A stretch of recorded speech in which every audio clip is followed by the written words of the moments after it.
भज मन नारायण नारायण नारायण भज मन।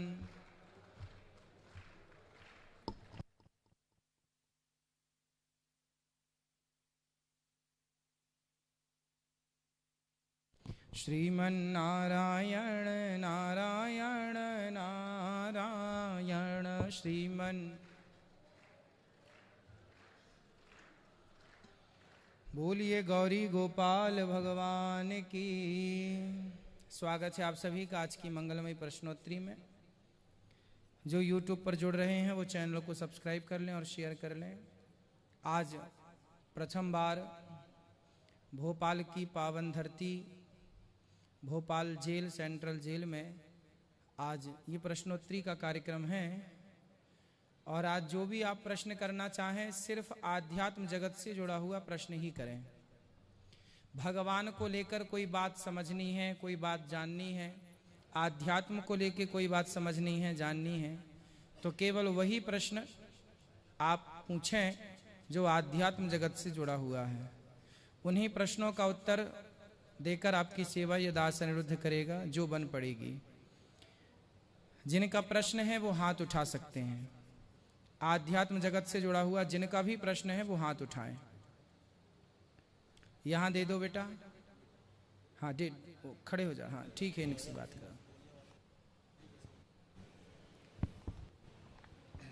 इस तरफ आ जा बेटा, देखो। राधे राधे।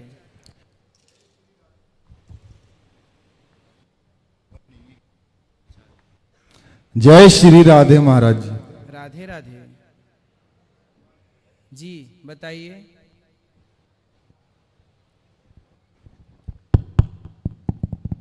जी थोड़ा दूर रखिए माइक, बोलिए। हाँ बोलिए महाराज जी। जय श्री राधे महाराज जी। जी बहुत सौभाग्य वाली बात है भोपाल सेंटर में आप पधारे जी। और सभी बंदी हवालाती धन्य हो गए आपके चरणों कमलों से। खुश रहिए।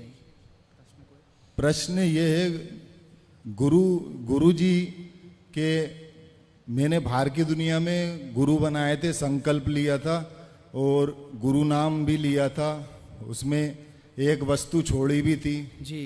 लेकिन फिर उस मार्ग से मैं भटक गया जी। और मुझे अपने अंतरात्मा में ऐसा लगता है कि गुरु रुष्ट हो गए, जिन कारणों की वजह से मुझे आना पड़ा जी। बाहर की दुनिया से अंदर की दुनिया में, जेल नगरी में आना पड़ा जी। तो आप कुछ ऐसा निवारण बताइए जिससे। अब निवारण यही है कि आप अब वो गलतियां दोबारा ना दोहराएं और गुरु जी ने जो मंत्र दिया, जो रास्ता बताया, उस रास्ते पर निरंतर चलते रहें।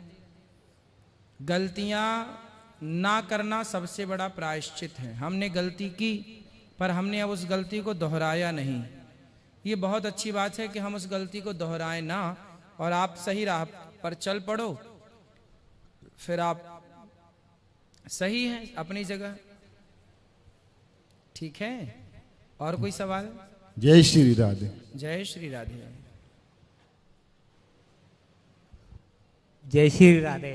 राधे राधे।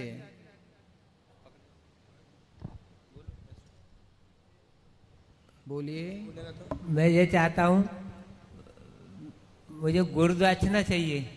अच्छा, गुरु दक्षिणा चाहिए? जी सर। गुरु मंत्र चाहिए? जी। मिल जाएगा।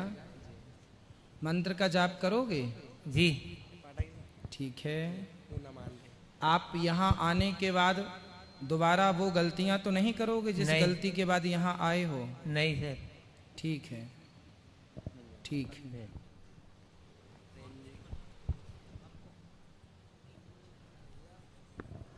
राधे राधे गुरुदेव। राधे राधे। आपके श्री चरणों में मेरा नमन। खुश रहिए गुरुदेव। मेरे सवाल था कि लोगों ने जिस प्रकार जो निकल गया युग है उसमें लोगों ने किस प्रकार मोक्ष पाया और हम लोग कलयुग में किस प्रकार मोक्ष पा सकते हैं, आप हमें बताइए। मोक्ष देने का काम भगवान का है, जैसे सजा देने का काम कानून का है, उसी तरह मोक्ष देने का काम भगवान का है। इसलिए जिन लोगों ने मोक्ष पाया उन्होंने संसार से नाता तोड़कर गिरधर से नाता जोड़ लिया। नाता एक राम जी से दूजा नाता तोड़ दे, आशा एक राम जी की दूजी आशा छोड़ दे। जिन्होंने केवल मन भगवान में लगाया वो मोक्ष के अधिकारी हो गए। तो हम लोग भी अपने जीवन में रहते हुए काम सारा करें, खूब पैसा कमाओ, खूब परिवार की सेवा करो, काम करते हुए मन भगवान में लगा रहे, इसका ख्याल रखना है अपने को।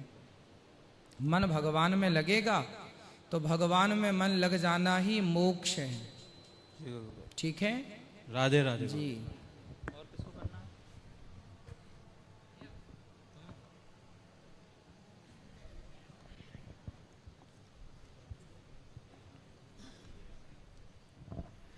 राधे राधे गुरुजी।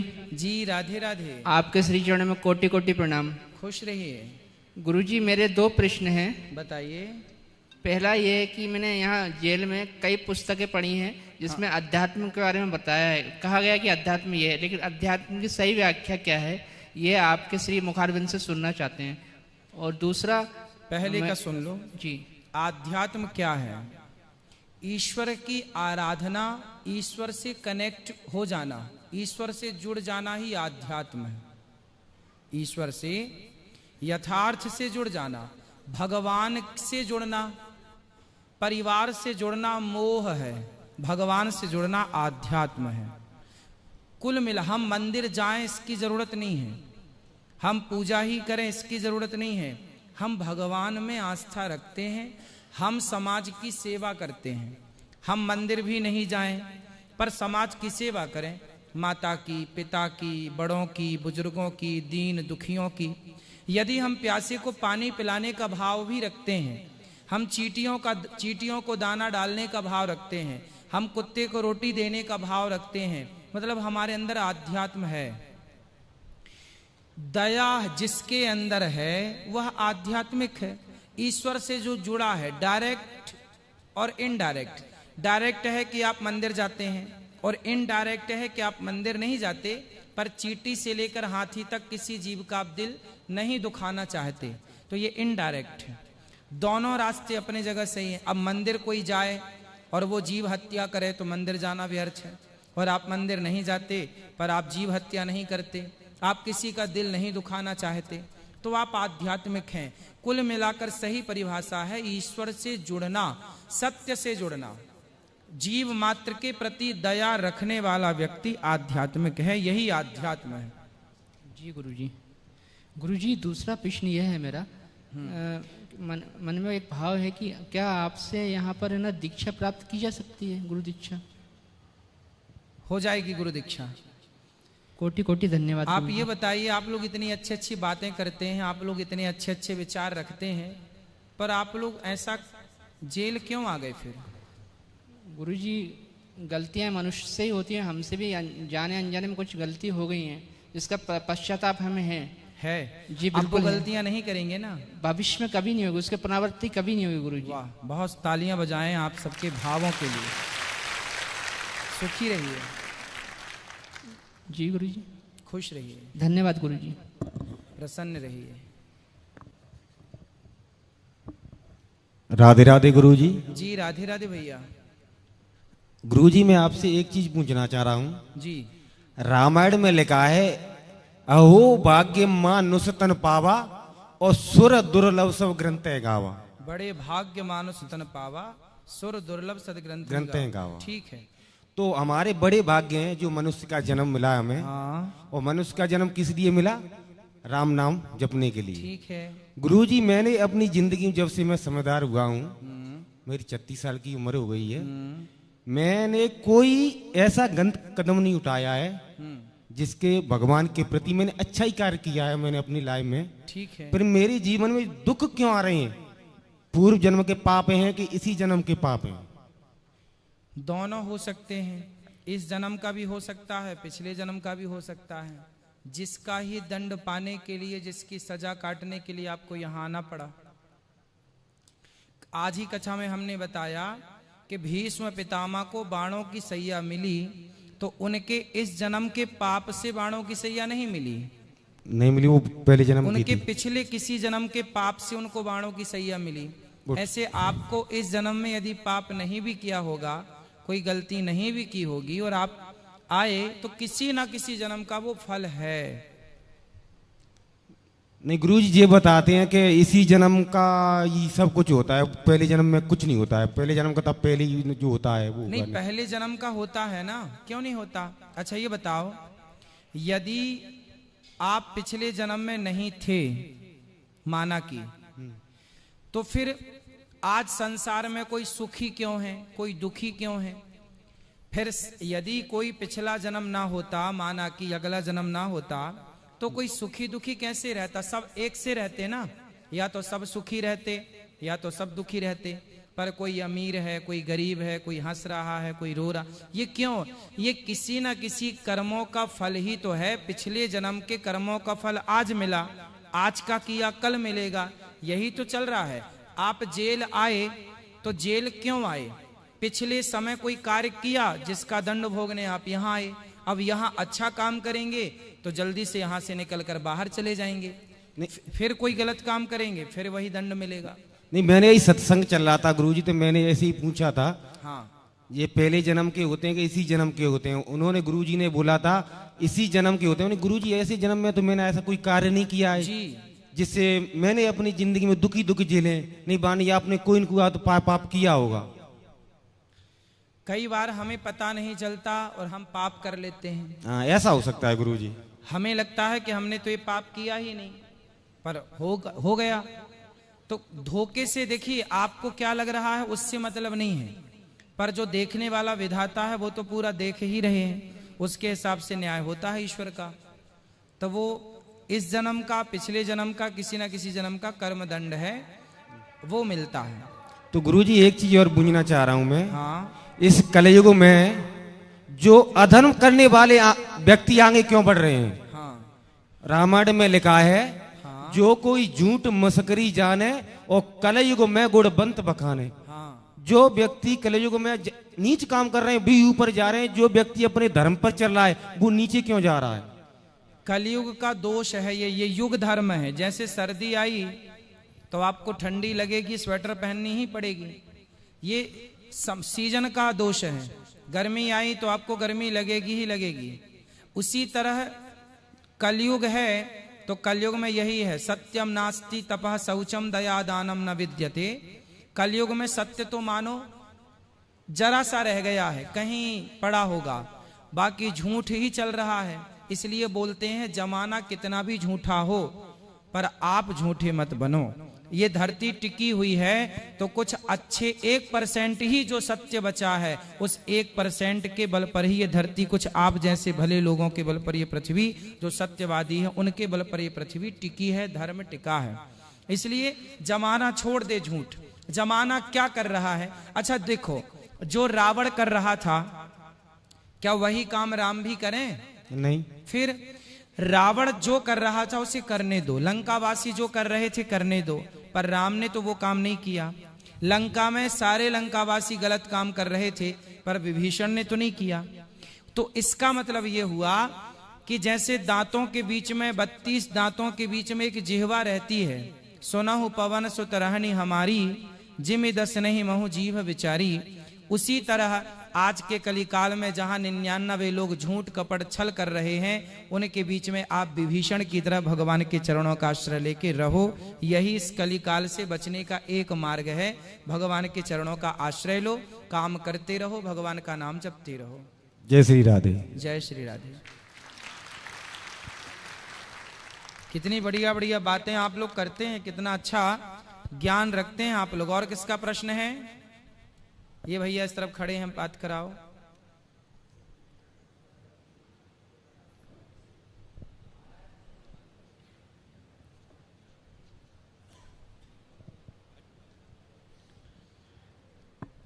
हाँ जी। गुरुर् ब्रह्मा गुरुर्विष्णु गुरुर्देव महेश्वर गुरु साक्षात परब्रह्म तस्मै श्री गुरुवे नमः।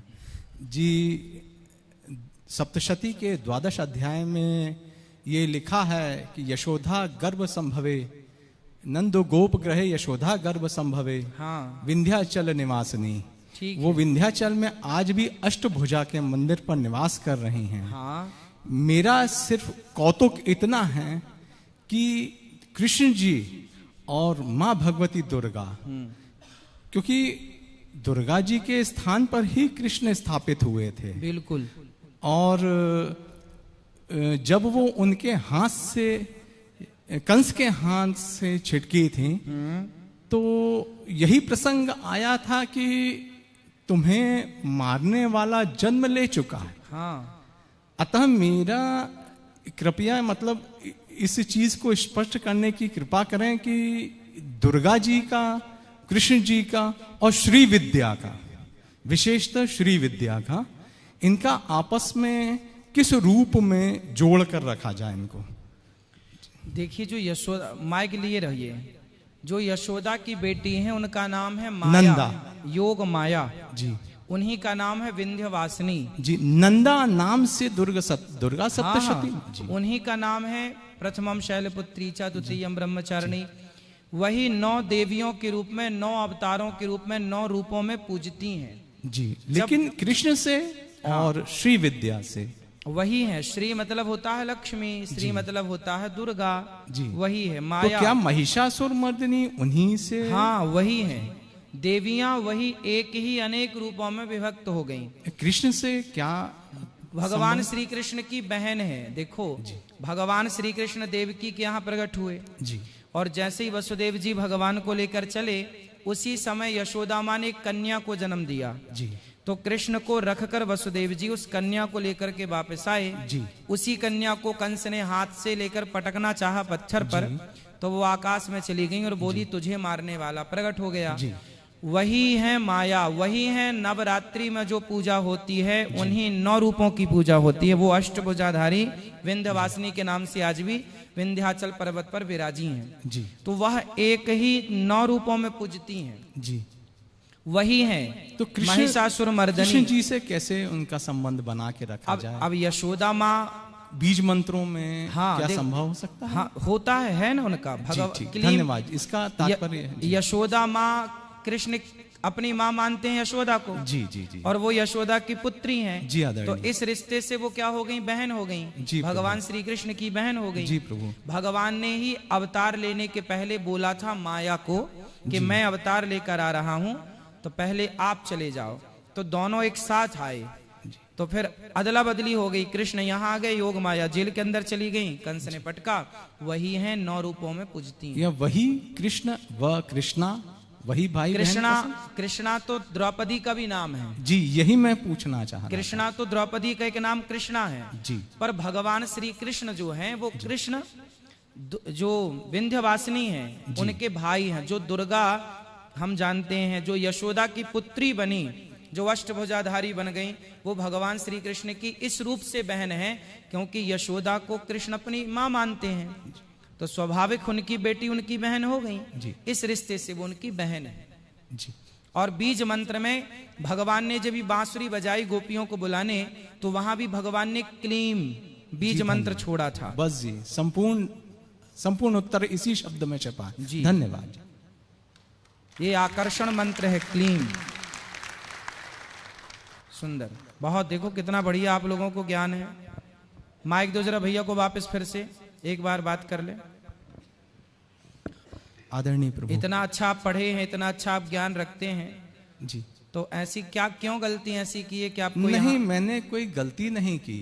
चलिए अच्छा सिर्फ है। श्री ज्यादा थी, उसको मैं झेल नहीं पाया या उस लायक। मेरे मौसी जी ने कहा कि ये श्री से तुम आनंद तो ले रहे हो, लेकिन क्षमता बनाने के लिए इसमें और गहनता की जरूरत है। चलो बढ़िया। लेकिन इसके पहले एक घटना हो गई। चलो जिसके अब ना जिसके करना कारण- कोई घटना। नहीं, मैंने कोई घटना नहीं की। ठीक है, खुश मैंने रहिए। कोई नहीं की है, सिर्फ सजा है, प्रारब्ध है, कोई कर्जा होगा जिसको चुकाना है, नहीं बिल्कुल, होगा बिल्कुल। तो आगे वो बराबर होगा। इस पर मेरा कोई संदेह नहीं है। जी अतः, जी धन्यवाद। सही है। खुश रहिए, खुश रहिए।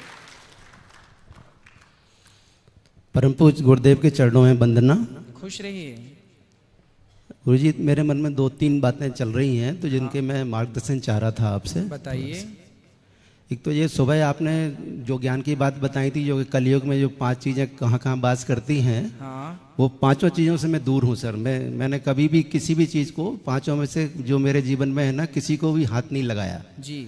तो अभी मैं 8 साल से यहाँ जेल में हूँ। हाँ, और जिस केस में मैं आया हूँ उसमें मैंने किया नहीं है कुछ भी, मेरा हाथ भी नहीं है जरा सा भी उसमें जी। लेकिन मैं जेल काट रहा हूँ, मुझे कुछ भी कहीं से सफलता प्राप्त नहीं हो रही है इसमें। कोई बात नहीं। आज हमने कथा में ये भी बताया कि यदि किसी न किसी प्रकार से आप यदि दोषी पाए गए हैं तो किसी न किसी, या तो इस जन्म का आप कह रहे हैं कि हमने कुछ नहीं किया, देखो आपने किया नहीं किया सजा तो है पहला। दूसरा ये है कि किसी न किसी जन्म का प्रारब्ध होता है जो भोगना पड़ता है, तो वही भोगने के लिए शायद आपको किसी ना किसी जन्म का प्रारब्ध आपको यहाँ लेकर आया होगा। तो कोई ना कोई गलती तो हम करते हैं, जाने में हो या अनजाने में हो। अभी हमने किसी एक बंदी भाई से, कैदी भाई से बात की तो उन्होंने बताया कि हमने शराब पी रखी थी और शराब के नशे में अपनी माँ के गर्दन में कुल्हाड़ी मार दी। उन्हें पता ही नहीं था कि उन्होंने माँ को मार दिया, माँ मर गई। उस केस में वो जेल आए तो उन्हें पता नहीं था कि मैंने माँ की हत्या कर दी। जब नशा उतरा तो पता लगा। तो कई बार हम नशे में ऐसा काम कर लेते हैं जो हमें पता नहीं होता। अब शराब पीकर उन्होंने ये गलती कर ली, अब वो पश्चाताप कर रहे हैं कि मैंने शराब क्यों पी। ऐसे कई बार हमें पता नहीं होता जो हम गलतियां कर लेते हैं, कई बार जाने में करते हैं, कई बार अनजाने में करते हैं। तो किसी न किसी जन्म का ये प्रारब्ध है, इसलिए यहाँ रह करके भी अब भगवान का स्मरण कीजिए, भगवान का चिंतन कीजिए। एक बात और है मेरे मन में जी। मैंने इससे पहले पायलट बाबा गुरुदेव हैं, उनसे दीक्षा ली हुई थी जी। तो अब जेल में आने के कारण मेरा उनसे संपर्क टूट गया है जी। तो पुनः जैसे मैं आपके आश्रम से अगर जुड़ना चाहूँ तो क्या जुड़ सकता हूँ? ठीक है, आप तो कथाएं सुनते रहिए, कहीं भी रहिए। दीक्षा ले सकता हूँ दोबारा क्या? नहीं, दीक्षा तो ले चुके हैं, जरूरत नहीं है। जरूरत नहीं है उसकी? हाँ, उसकी जरूरत नहीं है। आप तो केवल नाम जप करिए श्रीमन नारायण श्रीमन नारायण का। भगवान के नाम को मत छोड़िए, काम करते रहिए, भगवान के नाम का आश्रय लिए रहिए। एक बात और जी। पर गुरुदेव, जैसे आपने सुबह बताया था कि आपके आश्रम में सिर्फ माताओं के रहने के लिए वहाँ पे व्यवस्था है, जिनके बच्चे उनको ठुकरा देते हैं। हाँ। इसी प्रकार जैसे मेरी उम्र 62 साल है अभी इस समय। हाँ। मेरे 2 बच्चे हैं, एक बच्चा मेरा विदेश में है, एक पुणे में रहता है। हाँ। उनके पास मतलब मैं नहीं रह पाऊंगा तो वो मेरे से क्यों नहीं रह पाएंगे? आपकी सेवा करेंगे ना वो लोग। नहीं, वो एक तो विदेश में है मलेशिया, तो वहाँ मैं जा नहीं पाऊंगा, और दूसरा भी अमेरिका जा रहा है तो वहाँ भी नहीं जा पाऊंगा। मना कर दिया उसने, आपका वीसा नहीं बन पाएगा क्योंकि आपको सजा हो गई है। तो उन्होंने बोला तो बच्चों ने कि आप आपके गुरुदेव के आश्रम से जुड़ जाइए, अगर वहाँ कुछ रहने का व्यवस्था बन जाए तो आप वहाँ रह सकते हैं। तो आप किस केस में यहाँ पे आए हैं? मैंने पहली जो मेरी वाइफ थी वो एक्सपायर कर गई थी 45 साल की उम्र में। हाँ। फिर मैंने दूसरी मैरिज की आफ्टर 5 ईयर उसके। हाँ। तो वो 2 साल मैरिज चली, वो उस पत्नी ने मेरे ऊपर मतलब झूठा आरोप लगा के मेरे को फंसा दिया है, तो मैं जेल में हूँ 8 साल से। तो क्या आरोप लगाया उन्होंने? उन्होंने ये लगाया कि मैंने उनको एक तीली फेंक कर उनको जला दिया है। अच्छा, तो वो जली वाली थी क्या? वो थोड़ी बहुत जल गई थी, लेकिन आप उनकी 1-1.5 महीने वो हॉस्पिटल में भर्ती रही, तो उसके बाद उनकी हॉस्पिटल में डेथ हो गई। तो इस 45 दिन के अंदर उनके सारे परिवार के लोग मुझे निर्दोष मानते थे, लेकिन वो आफ्टर डेथ वो उसको मेरे को उन्होंने दोषी करवा दिया है सर। तो आपने तेल डाल के आग लगा दी थी? मैंने कुछ भी नहीं किया। मैंने आपको शुरू में बताया ना, मैं निर्दोष हूँ इसमें। मैंने कुछ भी नहीं किया है। कोई बात नहीं। आपका देखिए, हमारे यहाँ इसलिए भगवान राम ने, माता सीता वनवास चली गई ना, यदि पत्नी के लिए ये नियम है कि पत्नी पति मर जाए तो वो उसी की विधवा रह के जीवन जीती है, ऐसे पुरुषों को भी चाहिए कि पत्नी ना हो तो फिर पत्नी के बिना भगवान के भरोसे रहे, भगवान का चिंतन करे। आपने पत्नी के मरने पर दूसरा विवाह किया, उसका दंड ये है। इसलिए पत्नियों के लिए नियम है कि वो एक विवाह करती हैं, दूसरा नहीं कर सकती। तो पुरुष को भी ये नियम मानना चाहिए कि पत्नी के बाद परमेश्वर से नाता पुरुष भी जोड़े, केवल पत्नियों के लिए ही कानून क्यों? नहीं, आपका कहना बिल्कुल ठीक है। बिल्कुल, तो मैं आपको जरूरत ही नहीं थी दूसरी विवाह करने की। हाँ, नहीं, वो गलती मेरे से हुई है तो उसका परिणाम मैं भुगत रहा हूँ जी। लेकिन वो गलती इसलिए हो गई कि मैं मतलब मेरे बच्चों ने मेरे को सहमति दे दी कि आप अकेले रह गए हैं, हम दोनों चले गए बाहर, तो उन्होंने की अनुमति से मैंने किया था ये। लेकिन तो अब आप साधु हो जाते ना। मैं गवर्नमेंट सर्विस में था यहाँ पे, सेंट्रल गवर्नमेंट में मैं प्रथम श्रेणी अधिकारी था यहाँ पे भोपाल में ही। तो मैं सर्विस थी मेरी, 22 में रिटायर हुआ हूँ मैं यहाँ पे। ये दिक्कत भी थी मेरे साथ में। तो आप रिटायर होने के बाद? नहीं, रिटायर में जेल में रिटायर हुआ हूँ। पहले 2015 में जेल आया था, तो उसके बाद फिर 22 में रिटायरमेंट था मेरा। तो अभी उसके बाद 62 साल उम्र है मेरी अभी। कोई बात नहीं, आप चिंता ना करिए। वृद्ध माताओं के साथ वृद्ध पिताओं का भी वहाँ आश्रम बन रहा है। हाँ, तो वही मार्गदर्शन आपसे चाहिए। वहाँ बनेगा। जी। लेकिन वहाँ ऐसा क्राइम मत कीजिएगा। नहीं, अरे गुरुदेव, तो उसके लिए आप बैठे हैं गुरुदेव, तो आप मार्गदर्शन देंगे तो कहाँ से गलती होगी? आप गलती ना कीजिएगा। नहीं होगी। ठीक है जी, थैंक यू। खुश रहिए।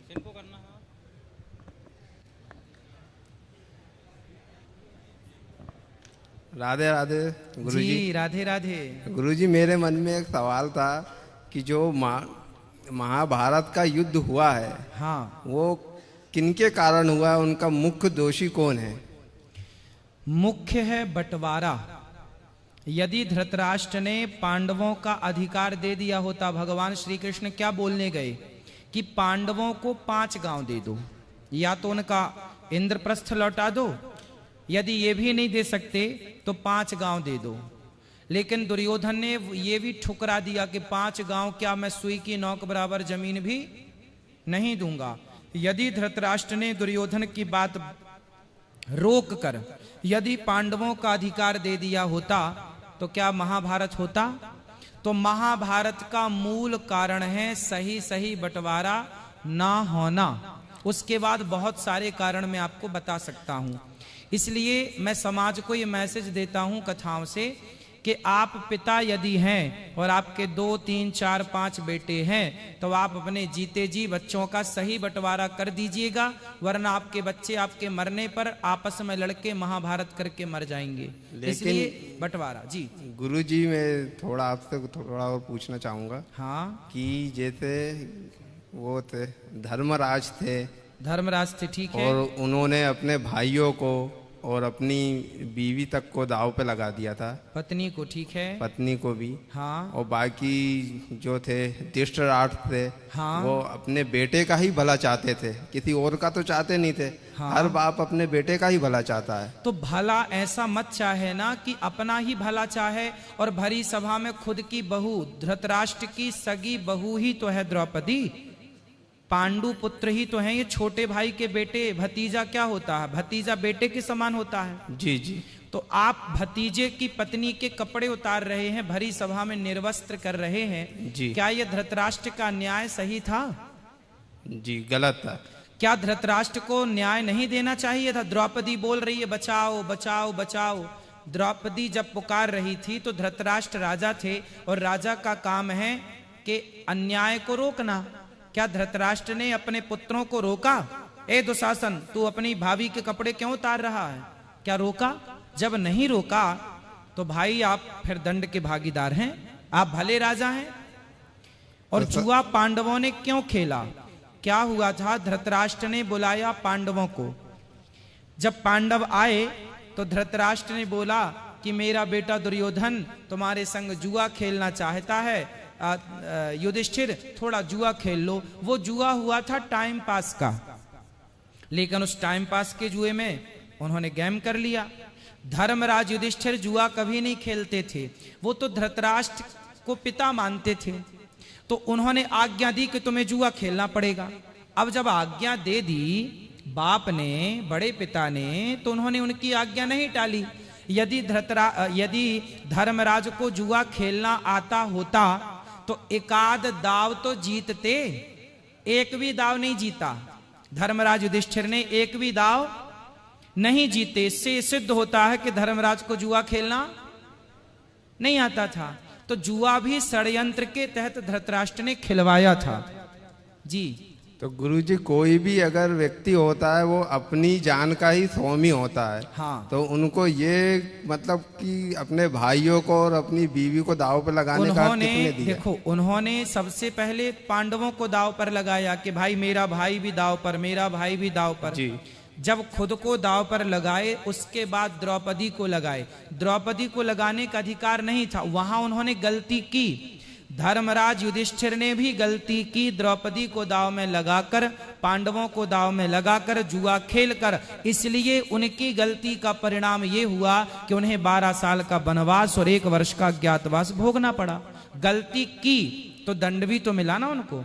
गलती की पांडवों ने तो उन्हें भी दंड मिला, गलती की कौरवों ने तो उन्हें भी दंड मिला। दोनों के दंड अलग अलग हैं। गुरुजी, अंगराज कर्ण आपके नजरों में किस प्रकार हैं?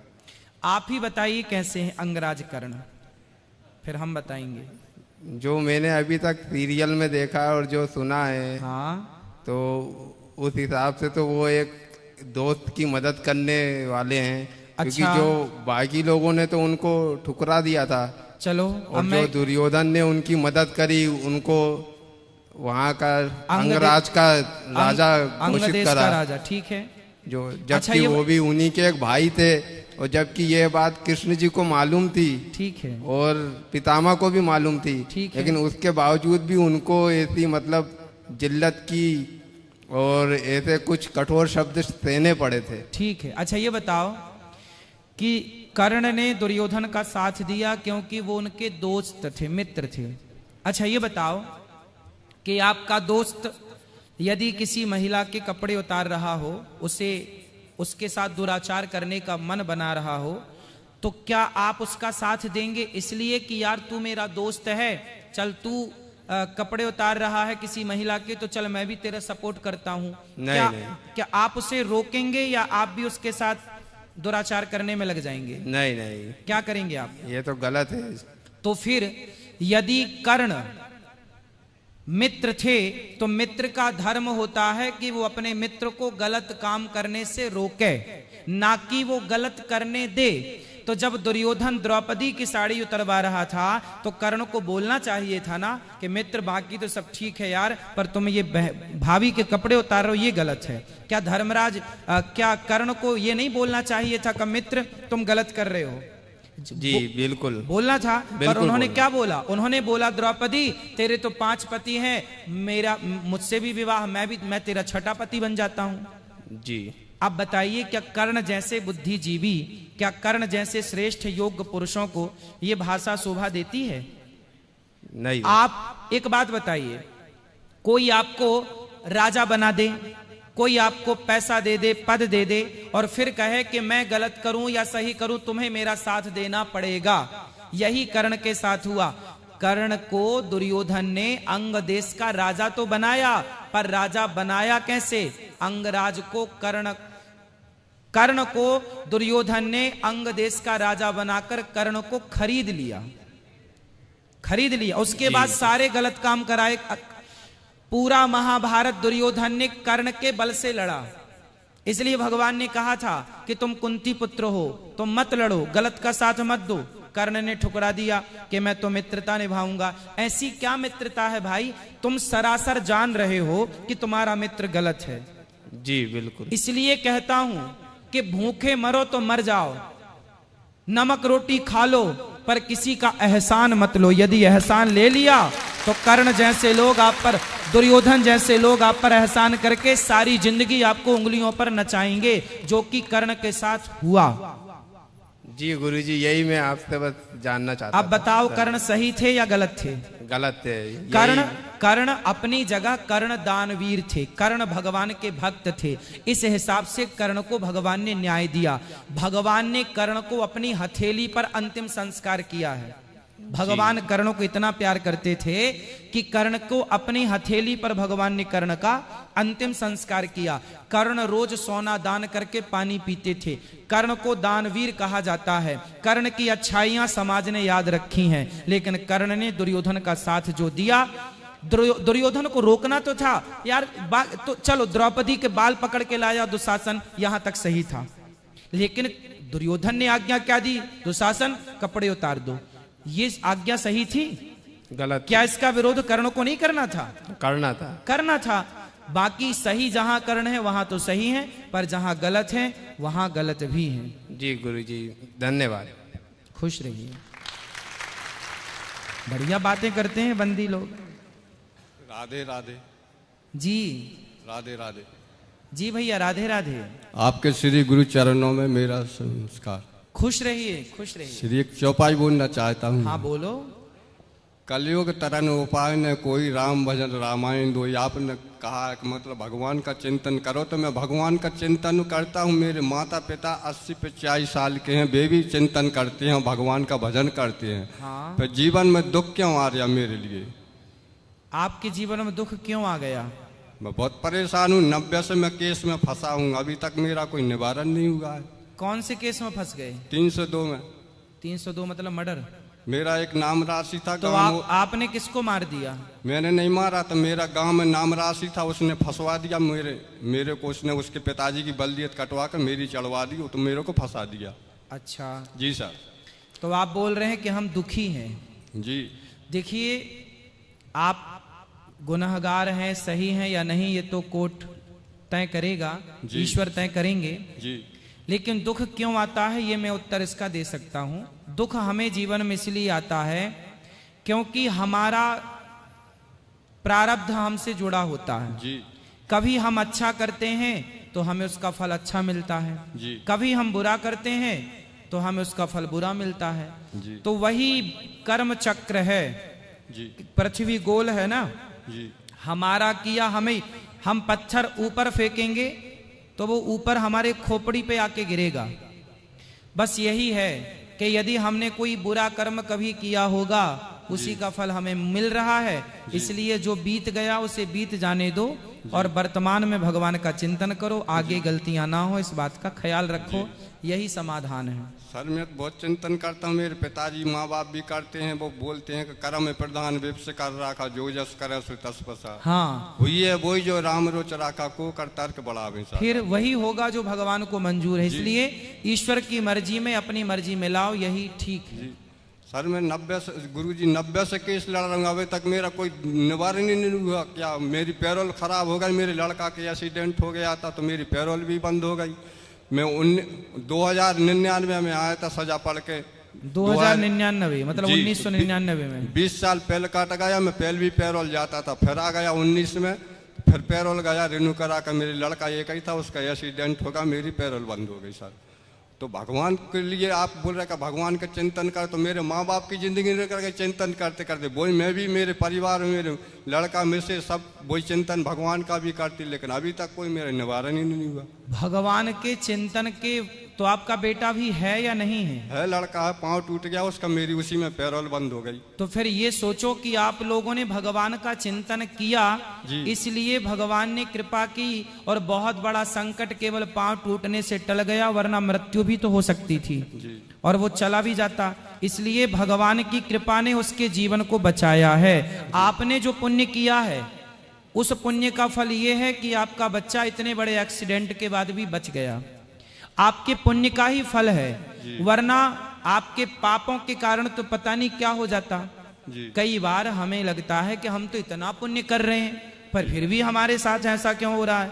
भाई आप ये समझो कि आपके पाप ज्यादा होते हैं, पर वो ज्यादा पाप जो है ना, आपके किए गए पुण्य उन पापों को रोक करके रखते हैं और आपके पुण्य ही आज आपके परिवार की रक्षा किए हैं। आपका भी समय धीरे से कट जाएगा, आप मुक्त हो जाएंगे। सब्र रखो, भगवान का चिंतन बनाए रखो।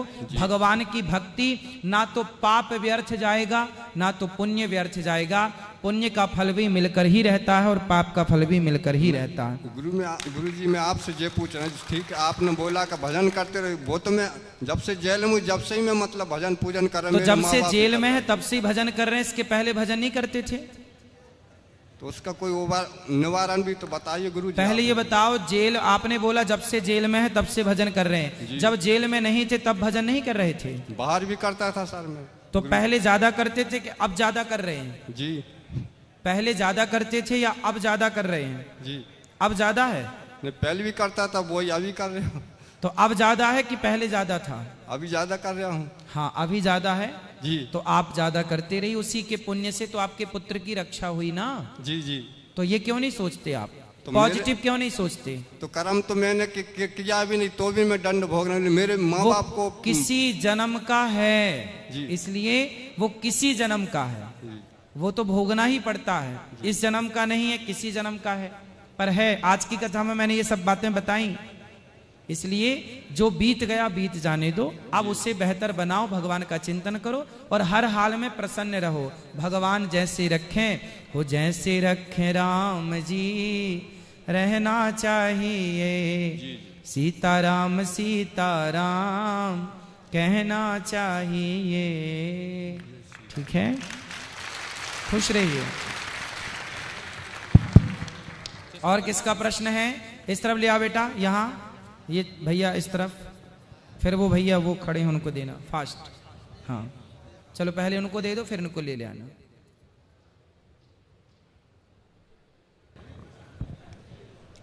गुरुजी के चरणों में मेरा प्रणाम। खुश रहिए। गुरुजी मेरा सवाल यह था हाँ कि दुख मेरा पीछा नहीं छोड़ता। क्या दुख है आपको? दुख गुरुजी ये है कि बचपन से माँ बाप बचपन से ही गुजर गए। हाँ। और जब पले बड़े तो कोई किसी चीज़ का ज्ञान नहीं रहा। और जो भी दोस्त बनाता हूँ वो रूठ जाते हैं और मुझसे दूर भागते हैं।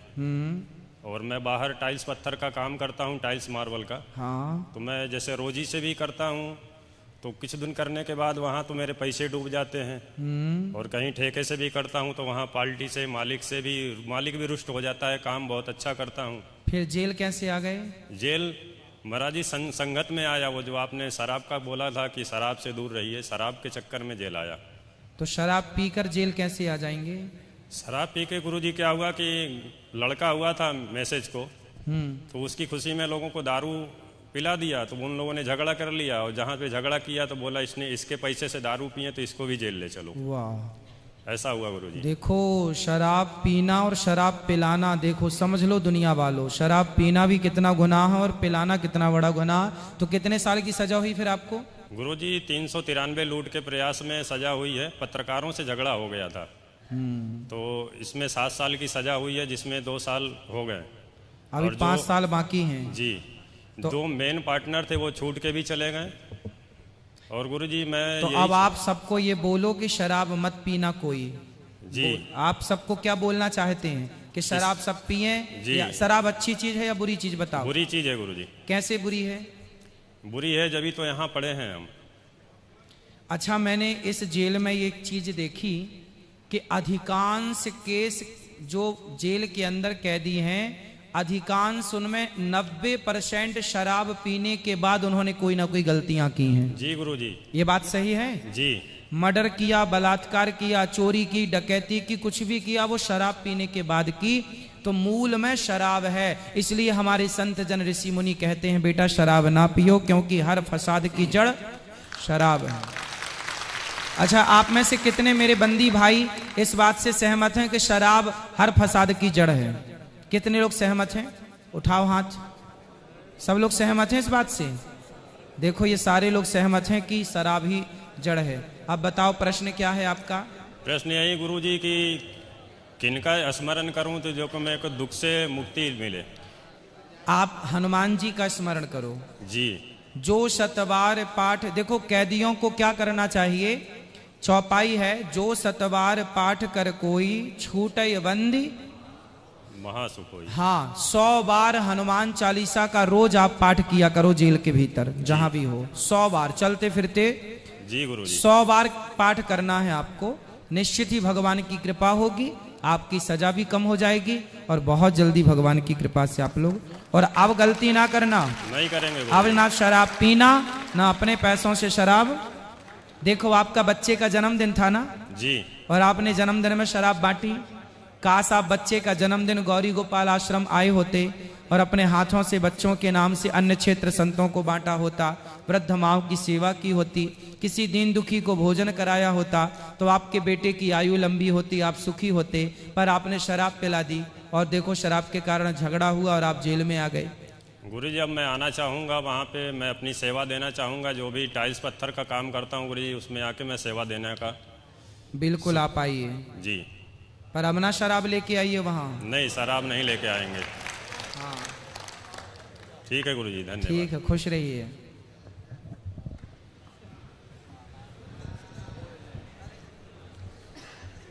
गुरुजी आपके चरणों में मेरा कोटि कोटि नमन। खुश रहिए, खुश रहिए। गुरुजी, मेरा तो एक ही आपके भजन सुनकर मैं आपका दीवाना हो गया। आज मेरा बहुत बड़ा सौभाग्य है कि आपका साक्षात्कार हुआ। इसके लिए हमारे जेल अधीक्षक साहब का भी तहे दिल से बहुत सारा उनको साधुवाद।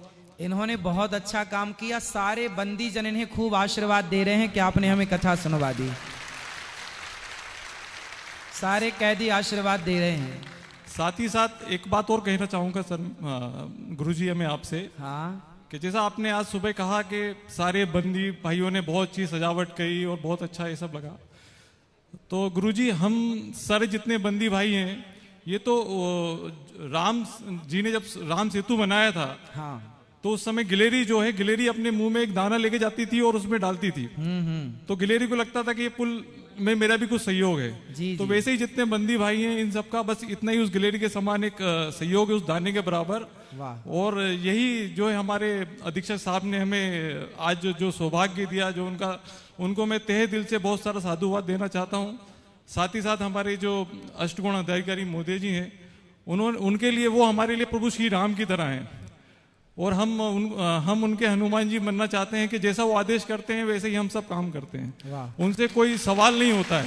बहुत बढ़िया। क्योंकि प्रभु श्री राम के जो भक्त हैं हनुमान जी ने कभी प्रभु से नहीं पूछा कि ये काम सही है गलत है, कैसे करना है, क्या करना है। जब प्रभु श्री राम का आदेश हुआ कि ये करना है, तो वैसे ही यहाँ पर जितने बंदी भाई हैं उनके लिए प्रभु श्री राम हैं। हमारे अष्टगुण अधिकारी मोदी जी, वो जैसा आदेश करते हैं वैसा काम होता है सर। बिल्कुल। और गुरुजी मेरा आपसे सिर्फ एक ही सवाल है कि जिस दिन मैंने आंखें खोली, मेरा नाम है दुर्गेश शर्मा नाम है मेरा, तो जिस दिन आंखें खोली उस दिन से मेरी माँ को, मेरे पिताजी को, मेरे दादाजी को, मेरी दादी जी को, सबको पूजा करते हुए देखा। और मैं भी बचपन से ही बहुत ज्यादा पूजा करता हूँ। आज जेल आ गया तो जेल में आके सर गुरुजी ये भी कोई गंदी जगह नहीं है। लोग 4 धाम करते हैं, हमने 5वां धाम करा है सर। आज जब चार धाम जब जाते हैं या गोवर्धन परिक्रमा करने जाते हैं बहुत सारे भक्त लोग, तो वहां पर जाते हैं तो परिक्रमा करते समय राधे राधे श्री राधे श्री राधे श्री राधे करते हैं। यहाँ पर हर बंदी, हर हवलाती हर समय राधे राधे करता है। तो ये जगह सबसे ज्यादा, जैसे आपने आज बताया कथा में कि कुंती ने अपने लिए दुख मांगा, आज हम सब पे दुख आया। हम हर समय जो प्रभु श्री राम का स्मरण करते हैं, कृष्ण भगवान का स्मरण करता है, जो भी जिस भगवान को मानता है उसका स्मरण करता है। जी जी। तो ये आप जो कथा में आज कह रहे थे आप गुरुजी, वो सारी हर एक चीज यहाँ पर प्रैक्टिकली और साक्षात्कार यहाँ पर हो रहा है गुरुजी। कितनी पॉजिटिविटी, पॉजिटिव बात कर रहे हैं ये, कि इस विपत्ति में, इस जेल में भी ये नहीं सोचना चाहिए कि हम जेल में आए हैं। ये समझो कि भगवान के स्मरण करने का भगवान ने एक अलग से समय दे रखा है, ज्यादा से ज्यादा याद कर लो। कितनी पॉजिटिविटी है ये, ऐसी विचारधारा आपकी है। मतलब आपने अपने जीवन के दुख को भगवान के चिंतन में सुखमय, क्योंकि दूसरा ऑप्शन भी नहीं है, इसलिए ये भाव सबसे उत्तम भाव है जो आपका है। गुरुजी एक चीज और है, संगत का असर है। यहाँ पर हमारे अधीक्षक साहब जो है, जैसे आपने बताया कि 11 का उपवास जब रखते हैं तो बहुत सहयोग करते हैं, तो हम यहाँ पर बहुत सारे बंदी भाई 11 का उपवास रखने लगे हैं। एकादशी का व्रत। हाँ, एकादशी का। जी जी। और जैसे मैं अपने एक बात शेयर करना चाहूंगा, जैसे मेरे घर में मेरी बिटिया है छोटी, तो बिटिया जो है, तो बिटिया वो हमेशा अपनी दादी को, पापा को, डैडी को, यानी कि मुझे डैडी बोलते हैं, मेरे पिताजी को पापा बोलते हैं बच्चे, तो पापा को सबको वो पूजा करते हुए देखते हैं। तो बच्ची जरा सी बच्ची जो सिर्फ 5 साल की थी, वो 5 साल की उम्र में जो है वो भगवान की पूजा करने का खेल खेला करती थी। अच्छा। तो ये सर गुरुजी, इसमें मेरा आपसे सिर्फ एक सवाल ये था कि मैं बताया जैसा मैं हमेशा पूजा करता रहता हूँ, बहुत पूजा करता था, बाहर भी, जेल आ गया, जेल में ही बहुत पूजा करता हूँ, फिर भी जीवन में कष्ट जो कर्म थे, शायद कर्म की कहीं ना कहीं गलती हो गई जो तो जेल आप आ गया। इतने अच्छे हैं, इतनी अच्छी बातें करते हैं, तो जेल क्यों आ गए आप? मैं तो पैसे से बिल्डर हूँ गुरुजी, और प्रॉपर्टी का काम करता हूँ। एक 420 के केस में मैं जेल आ गया और बहुत जल्दी वापस चले जाऊंगा यहाँ से। पर यहाँ जब आया तो मुझे बहुत कुछ सीखने को मिला और मेरा बहुत बड़ा सौभाग्य है। कितने वर्ष हो गए आपको यहाँ? मुझे हो गए लगभग 4 साल हो गए हैं गुरुजी। 4 साल से आप यहाँ हैं? जी जी। और अब जाने वाले हैं आप? हाँ, बहुत जल्दी जाने वाला हूँ, एक महीना हो रहा है शायद। अच्छा जी गुरुजी। तो अब तो 420 ही मत करना गुरुजी। पहले भी नहीं करी थी, गवर्नमेंट के कुछ रूल्स आ गए, नोटबंदी हो गई, मार्केट खराब हो गया, इस कारण से गुरुजी यहाँ पर आ गए।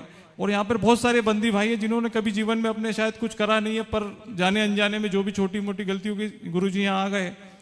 आज हम समाज की एक मुख्य धारा से अलग हो गए इसमें। जी जी। पर जीवन में फिर से यानी कि जितनी बार गिरेंगे उतनी बार उठेंगे, और जब जब गिर के उठेंगे तब तक गुरु जो है हमारे खड़े रहेंगे साथ में। बिल्कुल बिल्कुल। यानी कि जीवन में गुरु को होना बहुत जरूरी है जी। तो गुरु हमारे जीवन में होगा तो गुरु हमेशा साथ में खड़े रहेगा। तो मेरे गुरु हैं जो मुझे हमेशा ज्ञान देते हैं कि ऐसा करना है, वैसा करना अब है। गलतियां ना कीजिएगा और भगवान आपको सुखी रखें। भगवान। गुरु जी, एक छोटा सा मेरा सवाल था। बोलिए।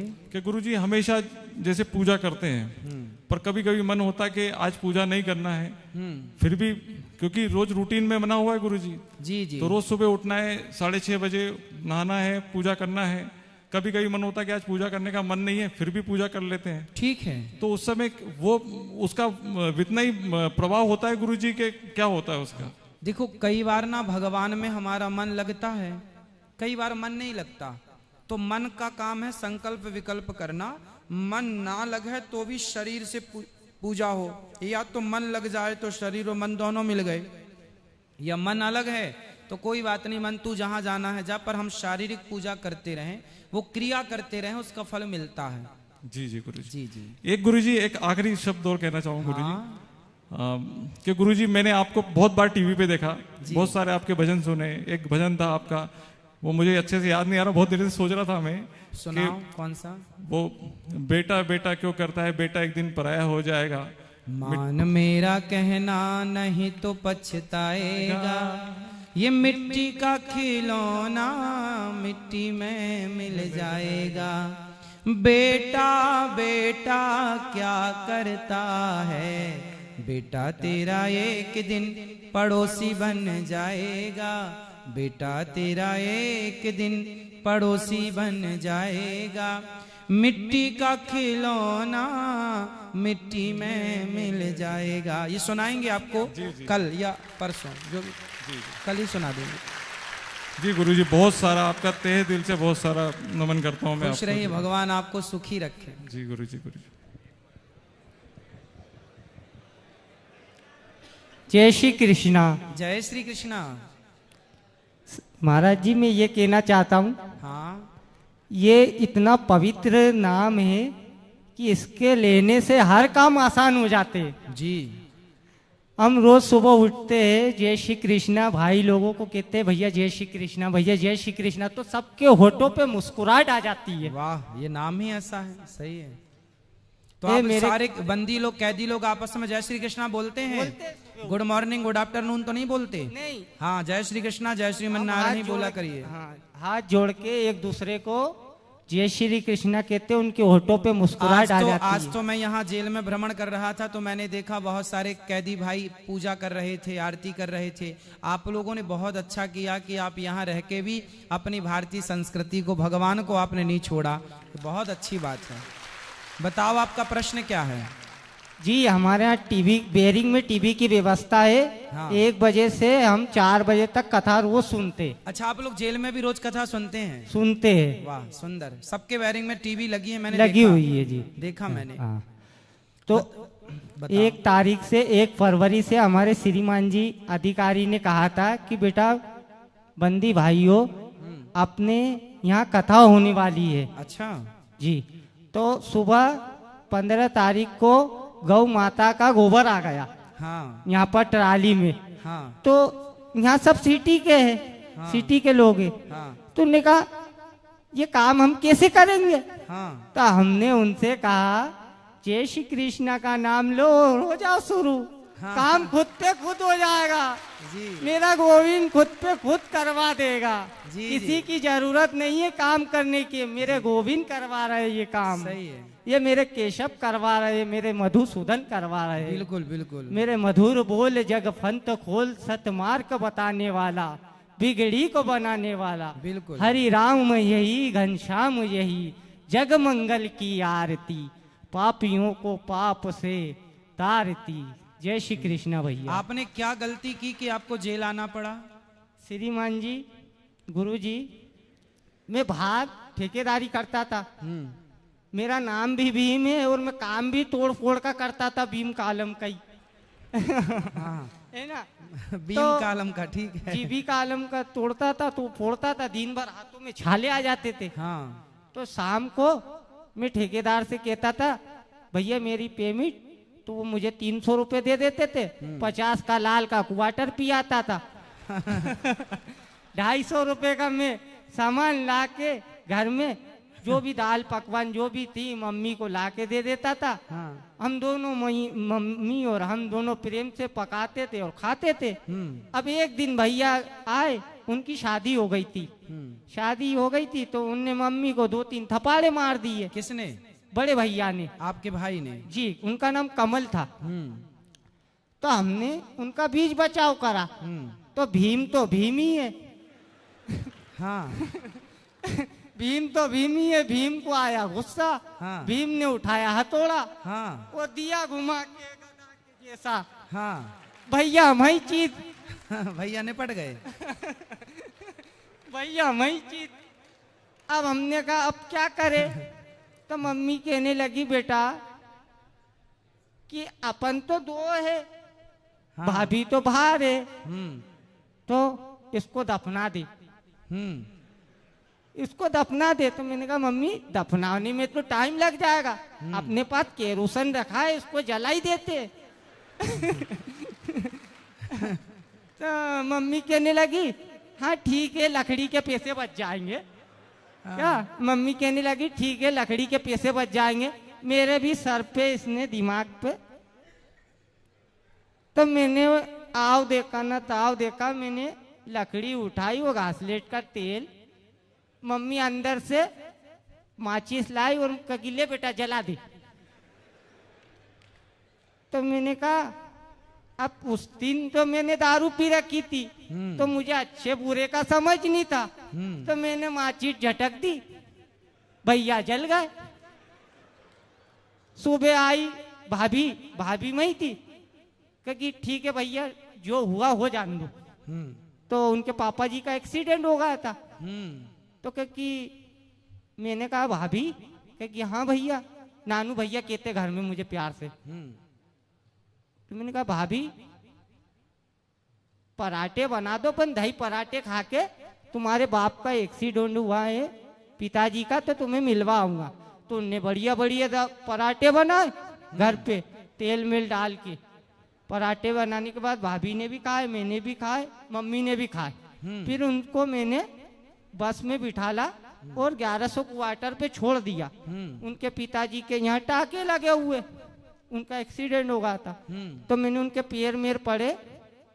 पैर में पड़ने के बाद मैंने कहा पापा जी अब मैं जा रहा हूँ, ये आपकी लड़की मैं छोड़ के जा रहा हूँ। शाम को वो पुलिस ही ले आई घर पे। कि कहा है तेरा भाई? तो मैंने कहा श्रीमान जी मैंने तो मार के जला दिया। पर आपने गलत तो किया ना अपने भाई के साथ? गलत किया। क्योंकि तो आपको उसका पश्चाताप है या नहीं? मुझे पश्चाताप है गुरुजी। मैं जय श्री कृष्णा कह देता हूँ, मेरे सब पाप धुल जाते।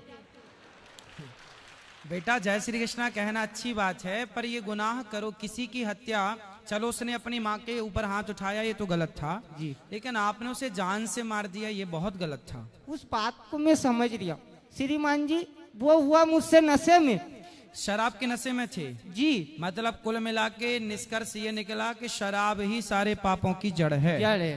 तो शराब आप पियोगे बाहर जाके? अब मुझे मेरे गोविंद मिल गए तो मुझे शराब की क्या जरूरत? मेरे काम तो खुद पे खुद हो रहा है। जय श्री कृष्णा बोलता हूँ, सब काम खुद पे खुद हो जाते हैं। तो फिर आपकी माँ कहाँ है? मेरी माताजी यहीं जेल में थी, उनकी जमानत हो गई, वो बाहर चले गए। घर पे है। तो आप दोनों माँ बेटे यहीं थे? हाँ जी। तो माँ चली गई? मम्मी की बेल हो गई, जमानत हो गई, वो बाहर चली गई। तो बताओ माँ ने भी आपका सपोर्ट किया उसकी हत्या में? मतलब चलो वो तो प्रताड़ित थी ही माँ जी जी, पर उन्हें भी ऐसा नहीं करना चाहिए था, आपको भी ऐसा नहीं करना चाहिए था जी। अब ये जो पाप हुआ है उसका दंड आपको देखो यहीं मिल गया जी जी। अब आप कभी ऐसी गलतियां ना करना जी। दया इंसान के अंदर होनी चाहिए जी। भाई का सम्मान हो। हमारे यहाँ राम और भरत जैसे भाई को आदर्श माना जाता है और हम राम को मानने वाले लोग हैं, तो हम राम और भरत का इस मार्ग को अपनाएं और उस राह पर चलें। भाई हमारा पिता तुल्य होता है जी जी। इसलिए भाई के प्रति अच्छा भाव रखना चाहिए, और उस भाई को भी चाहिए माँ पर हाथ उठाना भगवान पर हाथ उठाने के जैसा है, इसलिए माँ को कभी प्रताड़ित नहीं करना चाहिए। कि भगवान से पहले तो अपनी माँ है जो अपन को दुनिया में लाई। सही है। अब वो उसको कोई मारेगा तो हम क्या छोड़ेंगे? हमने उनको समझाया, उनके समझ में नहीं आया। हाँ। कि भीम को गुस्सा आ गया तो भीम ने घुमाया गधा, भैया नीचे। जी जी जी, चलो ठीक है। जय श्री कृष्णा। जय श्री कृष्णा। जय श्री कृष्णा।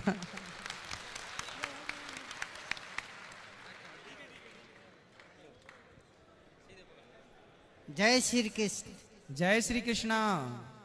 गुरुजी मुझे थोड़ा सा आशीर्वाद चाहिए आप। अरे पूरा लो, थोड़ा क्यों, बताओ। वो राम जी से लक्ष्मण जी पूछने लगे। हाँ। बोले राम जी ये बताओ ये दुनिया का कोना कहाँ है? हाँ। तो बोले आप इतने सारे रास्ते पड़े हैं, आप कहीं से भी निकल जाओ, ढूंढ लो। हाँ। कोना कहाँ है? हाँ। तो बोले आप ही बता दो, आप तो मेरे भाई हो। बोले नहीं नहीं, ऐसे मैं बताऊंगा तो आप कुछ सीख नहीं पाओगे। तो बोले सीखने के लिए कुछ मेहनत करना पड़ती है। तो लक्ष्मण जी सारा शहर घूमते घूमते भोपाल का और अपने जेल में ही आ गए वापिस। मतलब कुंडी में, अपनी ये कुंडी पे आ गए लक्ष्मण जी वापिस, नाभि में। बस यहीं तक मेरे को आता है, इसके लिए समझ आता हूँ। जय गुरु कृष्ण। खुश रहे। पूछना क्या था? मेरे को तो यही पूछना था। ओ, लक्ष्मण जी को कोना ढूंढना तो कोना मिल गया। वो लक्ष्मण जी को जो लक्ष्मण शक्ति लगी थी, हाँ, वो इसलिए ही लगी थी कि राम जी को उनने परेशान किया था। अरे परेशान नहीं किया था, आपको गलत जानकारी हो गई। लक्ष्मण जी तो सेवा करते थे राम जी की। चलो और किसका प्रश्न है? राधे राधे गुरु जी जी जी। महाराज जी मेरा ये 2 क्वेश्चन है। हाँ। पहला आपसे ये है कि गीता जी में लिखा हुआ है कि जो भी आप कार्य करते हैं, जो भी आप कर्म करते हैं, वो सब मेरी आज्ञा से करते हैं। ठीक है। तो जो हमने कार्य यानी जो कर्म किए हैं, जिस कर्म की सजा हमें यहाँ मिल रही है, हाँ। वो हमारे द्वारा हुए हैं या परमात्मा के द्वारा हुए हैं? ये बताओ, गाड़ी चलाते हो आप? जी। 4 व्हीलर या 2 व्हीलर? 2 व्हीलर। तो गाड़ी में ब्रेक भी होता है और एक्सीलेटर भी होता है। जी। तो आपको ये पता है ना कि कहाँ ब्रेक दबाना है और कहाँ एक्सीलेटर घुमाना है? जी। ये बुद्धि तो आपके पास है। जी। उसी तरह ईश्वर ने आपको बुद्धि दे रखी है। यदि मैं आपसे कहूं कि आग में कूद जाओ तो आप कूद जाओगे? जी नहीं। हाँ? जी नहीं। नहीं, क्योंकि आपको सही गलत की पहचान है। आपको पता है कि आपके लिए क्या सही है और आपके लिए क्या गलत है। उसी प्रकार जब आप कोई गुनाह करते हैं तो आपको पता होता है कि ये गलत है। ईश्वर ने तो बोल रखा है, बुद्धि दे रखी है कि ये सही है। ये आपके सामने एक गिलास में दूध रखा है और एक गिलास में शराब रखी है, तो आपको तो ये पता है कि दूध स्वास्थ्य के लिए अच्छा है और शराब स्वास्थ्य के लिए बुरी है। फिर भी आप यदि शराब पिए और दूध ना पिए तो गलती किसकी है? जी सर, हमारी। हाँ, तो जब आप गुनाह करते हैं तो आपको पता होता है ना कि आप ये गलत कर रहे हैं। जी। तो जब पता है कि ये गलत कर रहे हैं तो क्यों गलत किया? अब जब किया है आपने जानकर तो फिर दंड के भागीदार आप ही हैं, भगवान थोड़ी हैं। भगवान ने तो सबको बुद्धि दे रखी है, सबको अक्ल है कि आपको ब्रेक दबाना है कि एक्सीलेटर दबाना है, कहाँ क्रोध करें कहाँ ना करें, कहाँ किससे क्या व्यवहार करें। इसलिए हमारे गुनाहों का जिम्मेदार हम ही हैं, हमारे पाप के जिम्मेदार हम ही हैं, भगवान जिम्मेदार नहीं है। भगवान ने हमें बुद्धिमान बनाया है कि नहीं? जी। समझ दी है कि नहीं? जी। तो फिर आपने उस समझ का, आपने कौन सा गुनाह किया जी जेल आ गए? जी 76 में हो सर। तो बताइए, क्या भगवान ने बोला था कि ये काम करो? जी नहीं। तो आपने अपनी बुद्धि से किया? जी। जब किया तो उसका दंड आपको ही मिलेगा, इसमें भगवान अपराधी थोड़ी है। जी। भगवान की मर्जी के बिना पत्ता नहीं हिलता, ये बात सही है। सही है। लेकिन भगवान ने कुछ जगह पर आपको स्वतंत्र कर रखा है, कुछ डिसीजन आपको ही लेने होते हैं आपके लिए कि क्या आपके लिए सही है और क्या आपके लिए गलत है। तो आपने किसी के साथ गलत किया, रावण ने सीता माँ का हरण किया, गलत किया ना, सजा मिली ना। इसलिए कोई भी गलत करेगा उसे सजा मिलेगी। ईश्वर का काम है हर व्यक्ति के पाप और पुण्य का न्याय देना। आपने गलत किया है, आप भोगिए, आपने सही किया है, आप इस सही का परिणाम लीजिए। जी धन्यवाद। इसलिए जिम्मेदार आप हैं या भगवान है, आप बताओ। जी हम ही हैं। तो भगवान तो दोषी नहीं है ना? नहीं। अब ना करना ये गलत काम। जी नहीं। आपको पश्चाताप है कि नहीं? जी अपने बिल्कुल है। गलती कितने साल की सजा है आपकी? जी आजीवन है। आजीवन मतलब? जी आजीवन 20 आजीवन मतलब 20 साल। जी। अभी कितने साल हो गए? 2.5 साल हो गए। अभी 2.5 साल ही हुआ है। ठीक है जी। मेरा दूसरा क्वेश्चन ये है कि परमात्मा की पूजा का सर्वश्रेष्ठ तरीका कौन सा है? ध्यान। आप कहीं भी बैठ जाइए, मैं एक दिन आपको सभी बंदी भाइयों को ध्यान मेडिटेशन सिखाऊंगा, कैसे ध्यान करना चाहिए। शरीर कहीं भी हो फर्क नहीं पड़ता। आप जैसे जेल के भीतर भी हैं, तो आप शरीर से तो जेल में है, पर मन से आप ऐसा भाव बनाओ कि आप गिरिराज जी की परिक्रमा लगा रहे हैं, आप बिहारी जी का दर्शन कर रहे हैं, आप जगन्नाथ जी का दर्शन कर रहे हैं, आप गंगा नहा रहे हैं। शरीर तो जेल के अंदर है, पर मन तो कहीं भी हो सकता है ना जी। तो मन से आप रोज चारों धाम की यात्रा करो, रोज मन से भगवान का ध्यान करो। मैं रोज आपको एक दिन कराऊंगा ध्यान, तो उस तरह से आप लोग किया करिए। सबसे श्रेष्ठ पूजा है भगवान का ध्यान। आप कहीं भी हैं, मन भगवान के चरणों में है। जी धन्यवाद। जी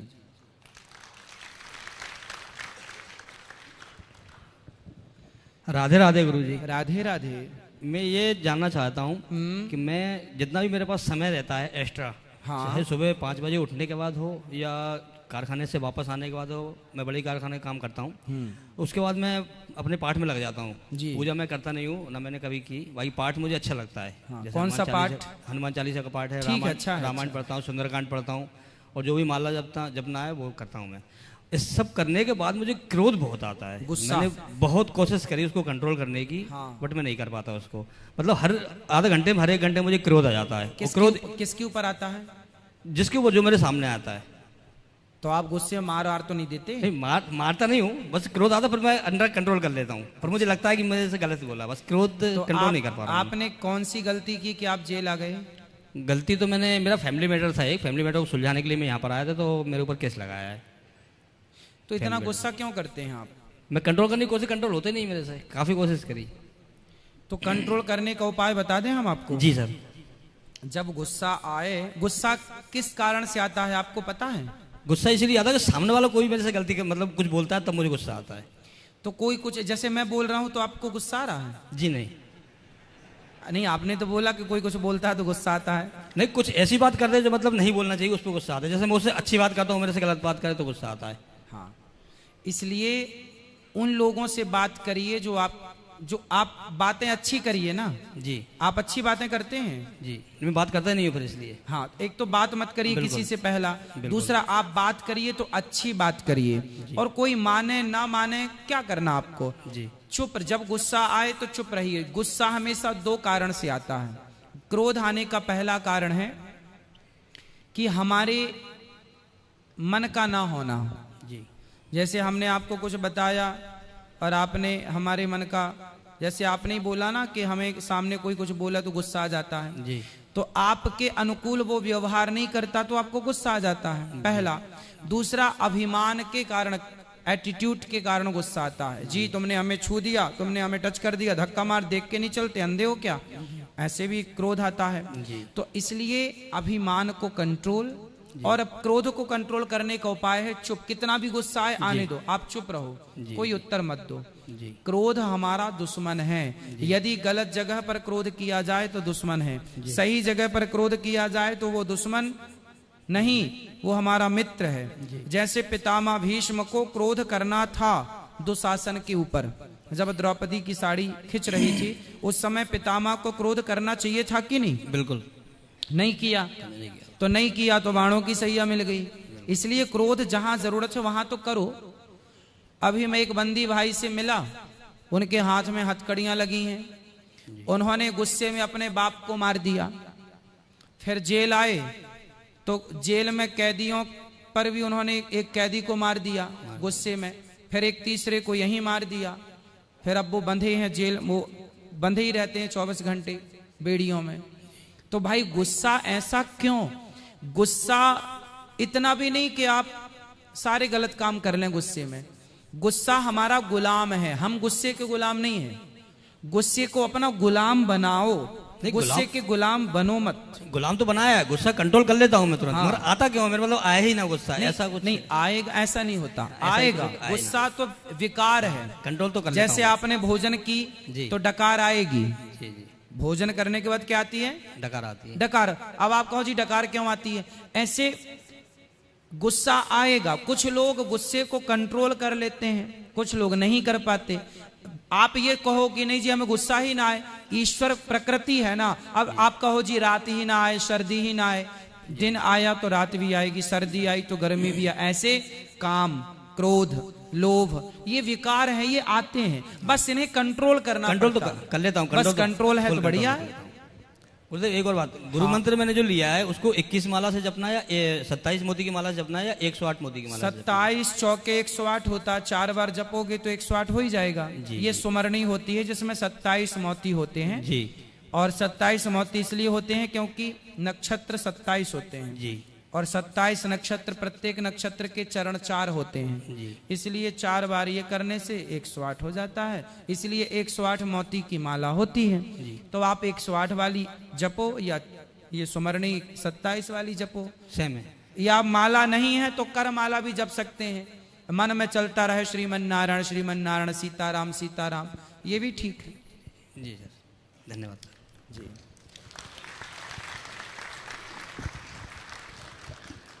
राधे राधे महाराज जी। राधे राधे भैया जी। महाराज जी आपसे एक प्रश्न था। हाँ महाराज जी, हमने अपने हमारे जो कुल देवता है ना, हाँ, तो हमने वहाँ पे शंकर जी का मंदिर बना हुआ है। ठीक है। तो उनका स्थान बना हुआ है चौतरा। हाँ। पत्थर, वैसे पत्थर का था, हमने पक्का उनको बनवाया है। जी जी जी। हम ही ने खुद ने बनवाया। हाँ। तो हम शंकर जी की स्थापना करवा रहे हैं। शंकर जी अब हम 4 साल तो जेल में हो गए हैं। हाँ। तो शंकर जी तो चावल के डब्बे में रखे हुए हैं, तो उससे कोई वो तो नहीं होता है महाराज जी? शंकर जी चावल के डब्बे में क्यों हैं? तो हम लेके आए थे, तो हमें पंडित जी ने बताया था उनको चावल के डब्बे में रखो, स्थापना करवा नहीं पाए हम। अच्छा, आप स्थापना नहीं करवा पाए और आप यहाँ आ गए? हाँ। तो कोई बात नहीं, अभी स्थापना तो हुई ही नहीं, जब आप जाना तब आप स्थापित करा लेना। हाँ, तो यही पूछ रहे थे बस। हाँ, तो आप जब जहाँ वो विराजे हैं विराजे रहने दीजिए। ठीक है, जय श्री राधे। जब देवता प्रतिष्ठित होते हैं उसके पहले अन्न में उनका स्थापन होता है, तो वो अन्न में विराजे हैं। ठीक है, बोलो बेटा। गुरुदेव प्रणाम। खुश रहिए। आपके सिर चरणों में मेरा नमन। खुश रहिए। गुरुदेव, मैं ये जानना चाहता हूँ कि हम अपने ऊपर संयम कैसे रख सकते हैं? देखना इंद्रियों के न घोड़े बढ़ें, इनमें संयम के हरदम ये कोड़े पड़ें। अपने रथ को सुमार्ग लगाते चलो, मन से गोविंद गोपाल गाते चलो। देखो, कुत्ते के अंदर कोई संयम होता है? नहीं। बोलो। नहीं होता। बिल्ली के अंदर? नहीं। शेर के अंदर? नहीं। किसी भी जानवर के अंदर कोई विशेष संयम नहीं है। इसलिए भगवान ने हमें जानवर नहीं बनाया, हमें मनुष्य बनाया है। अरे मनुष्य का मतलब ही संयमी है। हम मनुष्य होके भी यदि संयमी नहीं हैं तो हम जानवरों की तरह हैं। फिर जानवर में और हम में अंतर क्या रहा? इसलिए संयमी होने के लिए क्या करना पड़ेगा? हमें सत्संग करना पड़ेगा। खूब सत्संग करो और एक नियम बनाओ कि हम सिर्फ भला करेंगे। समाज में 2 चीजें हैं, एक भला एक बुरा, एक अच्छाई एक बुराई। 2 चीजें हैं, एक अच्छाई और एक बुराई है। तीसरा क्या है? कुछ भी नहीं। हमें अच्छाई की राह पर चलना चाहिए और हर बुराई को छोड़ना चाहिए। कुत्ता बुराई नहीं छोड़ सकता, बिल्ली बुराई नहीं छोड़ सकती, कोई भी जीव जंतु बुराइयां नहीं छोड़ सकता। वो लड़ना झगड़ना, कुत्ते सवेरे से झगड़ते हैं, शेर बिल्ली कैसे लड़ते हैं, लेकिन हम मनुष्य हैं। हमें ईश्वर ने बुद्धिमान बनाया। जितनी बुद्धि मनुष्य के पास है किसी के पास नहीं। इसलिए सत्संग के बल से, अपनी बुद्धि और विवेक के बल से आप अपने आप को संयमी बना सकते। संयमी मतलब कि हमें क्रोध आएगा पर हम पी जाएंगे, हमें बुराइयां आएंगी पर हम उन बुराइयों को समाहित कर लेंगे भीतर, हम प्रकट नहीं करेंगे। जैसे हवन कुंड में कुछ भी डाल दो स्वाहा, सब जल के आग भस्म कर देती है, ऐसे आप भी अपने चित्त को हवन कुंड बनाओ कि हर बुराई आए और आपके चित्त में आते ही वो जलकर भस्म हो जाए, सिर्फ अच्छाइयां रह जाएं। ये करना पड़ेगा। जब आप पैदा हुए आपको लिखना पढ़ना आता था क्या? नहीं आता था। फिर कैसे सीखा आपने? नहीं, माँ बाप ने सिखाया। हाँ। स्कूल में सीखे, गुरुजी ने सिखाया। प्रैक्टिस, हर चीज की क्या की आपने? प्रैक्टिस। हमने लिखने की प्रैक्टिस की, पढ़ने की प्रैक्टिस की। हमसे रोटी बोलना नहीं आता था, तोती बोलते थे। पानी बोलना नहीं आता था, मम बोलते थे। पर माँ ने प्रैक्टिस कराई, बेटा तोती नहीं रोटी। क्या कराई माँ ने? प्रैक्टिस। प्रैक्टिस। हम चलते थे तो गिर जाते थे, फिर माँ ने उंगली पकड़ के हमें चलने की क्या कराई? प्रैक्टिस कराई कि नहीं? जैसे हम प्रैक्टिस किए तो हमें सब कुछ आ गया। जैसे मंदारी बंदर को प्रैक्टिस करके उसे अपने योग्य बना लेता है, नचाता है। सबसे चंचल होता है बंदर, पर प्रैक्टिस करके उसे भी मंदारी कंट्रोल कर लेता है कि नहीं? सर्कस में शेर, हाथी मालिक के कंट्रोल पर, इशारों पर काम करते हैं। यदि जानवर को प्रैक्टिस से वश में किया जा सकता है, बंदर को वश में प्रैक्टिस से किया जा सकता है, घोड़े को वश में प्रैक्टिस से किया जा सकता है, तो आप अपने आप को प्रैक्टिस से वश में क्यों नहीं कर सकते? आप प्रैक्टिस कीजिए, कोशिश कीजिए, सब कुछ संभव है। Nothing is impossible, everything is possible. सब कुछ संभव है, आप करने का प्रयास कीजिए। करेंगे तो सब होगा, नहीं करेंगे कुछ नहीं होगा। तो मुख्य है प्रैक्टिस, अभ्यास। अभ्यासेन तो कौन्तेय वैराग्येण च गृह्यते। भगवान भी गीता में यही कहते हैं, अभ्यास करने से मन को जीता जा सकता है। अभ्यास करने से आप योगी बन सकते हैं। अभ्यास करने से ईश्वर से मन को आप डायरेक्ट भगवान से बात कर सकते हैं। ये सब प्रैक्टिस से। हमारे ऋषि मुनि सालों साल तक ध्यान में डूबे रहते थे। क्या था? ये प्रैक्टिस ही तो थी। गुरुदेव आपने बताया सत्संग करें। हाँ। लेकिन सत्संग में मन लगता नहीं है, तो मन को कैसे लगाएं? मन नहीं लगता ये सवाल नहीं होता। छोटे छोटे बच्चे स्कूल जाते हैं क्या? नहीं जाते। माँ बाप उसे क्या करते हैं? जबरदस्ती भेजते हैं, बैठा के आते ऐसे हैं। ही मन को जबरदस्ती लगाओ, सत्संग से जोड़ो, सत्संग में बिठाओ। धीरे धीरे फिर क्या होता है? बच्चे नहीं जाते स्कूल, माँ बाप जबरदस्ती भेजते हैं, फिर वो धीरे धीरे बड़े होते हैं तो क्या होता? धीरे धीरे उनका अभ्यास हो जाता है, वो जाने लगते हैं, पढ़ने लगते हैं। उसी तरह मन पहले चंचल विचलित, नहीं जी सत्संग नहीं करेंगे, कथा नहीं सुनेंगे, उनका मन का तो काम है अलग जगह लगना। पर आप लगाओगे धीरे धीरे, आज नहीं लगेगा, कल नहीं लगाएगा, पर लगाते रहो तो कितने दिन मन की चलेगी? मन पर कंट्रोल आपको करना। मन आपका गुलाम है, आप मन के गुलाम नहीं है। आप मन को लगाइए। मन नहीं लगता महाराज जी हमारा, ये कोई सवाल नहीं है। लगाओगे क्यों नहीं लगेगा? कोई लड़की कहे गुरुजी हमसे गोल गोल रोटी बनानी नहीं आती, ये कोई प्रश्न है? अरे आपने सीखा क्यों नहीं? सीखने से क्या रोटी गोल गोल बनानी नहीं आ सकती? आप चाहें तो आप क्या नहीं कर सकते ये बताओ? सब कुछ कर सकते हैं। तो फिर जब सब कुछ कर सकते हैं तो मन को कंट्रोल भी तो कर सकते हैं, बस में भी तो कर सकते हैं ना। करने से होगा। मन नहीं लगता, ये भागना है। जी हम तो लगा ही नहीं रहे हैं, लग ही नहीं। कैसे कह सकते हैं कि मन नहीं लगता? कोशिश करिए। कोशिश करने वालों की कभी हार कहाँ होती है? करिए प्रयास, लगेगा। गुरुदेव हमारे यहाँ पर सुबह 1 घंटे ध्यान होता है।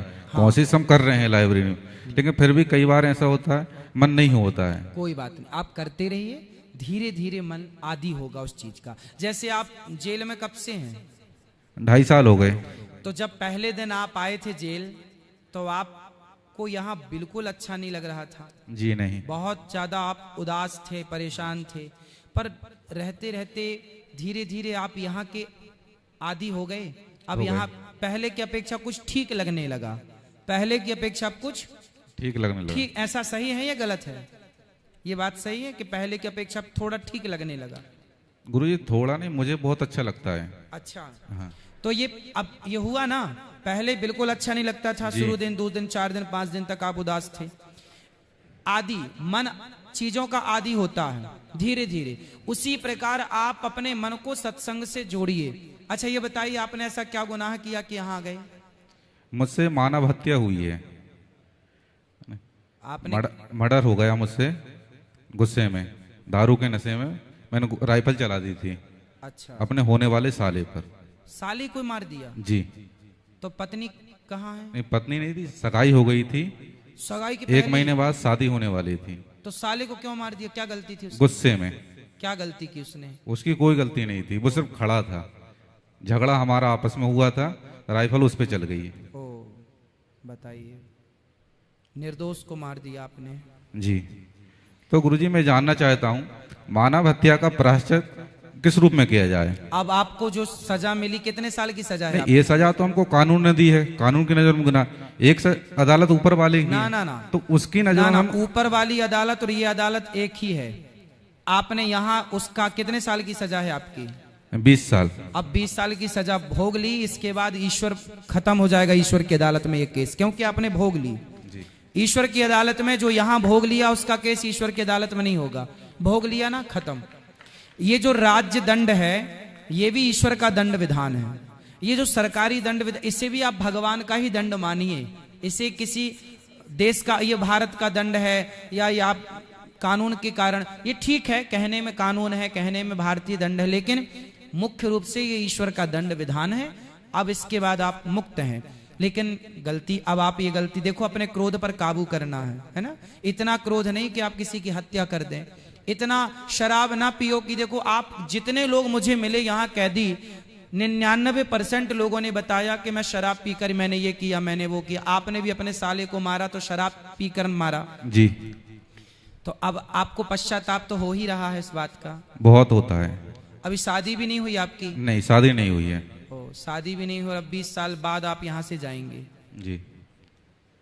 चलो, अब प्रायश्चित यही है कि आप जो मिल रहा है, अब भगवान का चिंतन करिए। तो इसीलिए तो मुझे बाहर से अंदर अच्छा लगता है, क्योंकि बाहर मैं कभी मंदिर नहीं गया हूँ, कभी मैंने पूजा पाठ नहीं की। हाँ। लेकिन वो चीजें शायद ईश्वर की मर्जी थी, इसलिए मुझे यहाँ पर लेके आए तो भगवान में मन लगे, उनका चिंतन हो। जी जी। चलिए, इसी बहाने, इसलिए कुंती बुआ ने भगवान से विपत्ति मांगी, विपदः संतुनः शश्वत तत्र तत्र जगत गुरु, कि इसी बहाने हमारा मन भगवान में लगेगा। तो आप में से बहुत लोग ऐसे हैं जिनका यहाँ जेल में अधिक मन भगवान में लग रहा है, और जेल में ही भगवान की कथा आपको मिल गई। इससे बड़ा और क्या होगा भगवान की कृपा। आप बस ये गलतियां ना दोहराइएगा, गलतियां ना कीजिएगा। आप जो पा रहे हैं दंड, ये ईश्वर का दंड विधान है। खुश रहिए, भगवान खुश रखें आप। प्रणाम गुरुदेव। कोई और सवाल आपका? जय श्री कृष्ण गुरु जी। जय श्री कृष्ण। चरण स्पर्श आपको। खुश रहिए। गुरु जी, आप यहाँ जेल में पधारे, आपका बहुत बहुत धन्यवाद। अधीक्षक महोदय जी को भी हमारा बहुत बहुत धन्यवाद, जिनके माध्यम से आपका जेल में आगमन हुआ और हमें ये कथा सुनने का सौभाग्य प्राप्त हुआ। आपको बहुत बहुत धन्यवाद। मुख्यालय के वरिष्ठ अधिकारियों को, जेल स्टाफ को भी बहुत बहुत धन्यवाद। अभी हमारे एक भाई ने बोला कि यहाँ 4 धाम हमको देखने को मिले और 5वां धाम ये है, तो छोटा सा स्पष्टीकरण उसके लिए देने के लिए मैं खड़ा हुआ हूँ जी। इस जेल में जहाँ पर प्रभु जी का जन्म हुआ, तो 5वां धाम वैसे भी हो गया। तो बिल्कुल यही मेरे को स्पष्टीकरण देने भगवान के लिए श्री कृष्ण का जन्म भी जेल में ही हुआ था। तो आप ये समझो कि जेल भी भगवान का घर है और भगवान कण कण में व्याप्त हैं। तो भगवान का ध्यान यहाँ से आप करते रहिए, भगवत चिंतन करते रहिए। आपने जेल का भ्रमण भी करा और जेल की सौंदर्य भी देखी। जी, बहुत अच्छा। यहाँ सुंदर से पुष्प खिले हुए हैं, सुंदर वृक्षावली है। आपने बंदियों का डिसिप्लिन भी देखा और आपने थोड़ी देर पहले भी कहा कि आप लोग इतने अच्छे से बात करते हो। तो ये सब किसी ने यहाँ पर 5 साल दिए, किसी ने 7 साल दिए। इतने समय में सबकी मानसिकता बदल गई, सब यहाँ पर पश्चाताप करते हैं। अच्छा, जेल में आने के बाद, यहाँ पर आने के बाद ना आप लोग पश्चाताप करते हैं, फिर बाहर जाके कोई अपराध नहीं होता आप लोगों से, है ना? जी। ये सही है ना कि यहाँ आने के बाद फिर व्यक्ति बाहर के लिए बहुत अच्छा हो जाता है? जिसने पश्चाताप नहीं किया होगा तो फिर आएगा। हाँ, कुछ केस हैं 2% मान लो जो यहाँ से जाने के बाद भी गलतियां करते हैं, पर 98% तो मुझे लगता है कि लोग यहाँ से सही होके जाते हैं। जी। कोई सवाल है आपका? नहीं सर, यही स्पष्टीकरण आपने देना था क्या बंदे गुनाह को। किया कि आप यहाँ आए? मैंने भी मर्डर किया है 302, जो कि मैंने शराब पी कर नहीं, अज्ञानता वर्ष मुझसे हुआ है। अच्छा, किसका मर्डर? मर्डर एक यूपी का एक व्यक्ति था जिससे मेरे छोटे भाई की लड़ाई हुई थी। मेरे को किसी ने बताया कि तेरे भाई की लड़ाई हुई है, तो मैं वहाँ पर गुस्से में तुरंत पहुँच गया और वहाँ पर मैंने ये नहीं देखा कि मेरा भाई उसको मार रहा है, और मैंने भी उसका साथ देते हुए उसका वध किया। तो कैसे मारा उसको? डंडे से सिर पर वार करके। तो कितने वर्ष हो गए आपको यहाँ? 10 साल लगभग कंप्लीट होगा। और अभी कितने साल और हैं बाकी? नहीं, अब हो जाएगा बस 1 महीने में। अच्छा, 1 महीने में आपका यहाँ से रिहाई है? जी। चलिए, अच्छा है, भगवान आपको सुखी रखें और आप यहाँ से जाने के बाद बहुत अच्छा जीवन बिताइएगा। शादी हो गई आपकी? नहीं, अभी नहीं हुई। अच्छा जीवन बिताइएगा, अच्छे व्यक्ति बनिएगा और समाज की सेवा कीजिएगा। जी। हमें किसी की हत्या करने का अधिकार नहीं है। मैंने आज कथा में बोला ना, हम किसी मरे हुए को जीवित कर नहीं सकते, जीवन दान दे नहीं सकते, तो किसी का जीवन छीनने का अधिकार हमारे पास नहीं है। इसलिए अधिकांश यहाँ लोग मर्डर करके ही आए हैं, अधिकांश। तो ये सब, किसी की हत्या नहीं होनी चाहिए। लड़ाई झगड़ा यदि होता है तो सामान्य रूप से कहा सुनी हो जाए, ठीक है, पर हाथापाई ना हो कि मर ही जाए सामने वाला। इस अपराध से हम सबको बचना चाहिए। आपके माध्यम से मैं सबको मैसेज दे रहा हूं, बाहर के लोगों को, ऐसी कोई गलती ना कीजिएगा, ऐसी कोई हाथापाई ना कीजिएगा कि सामने वाला मर जाए। चलो, आप तो आपने किसी को मार दिया, आप तो जेल काट के वापस चले गए, लेकिन उसकी तो जिंदगी तबाह खत्म हो ही गई ना।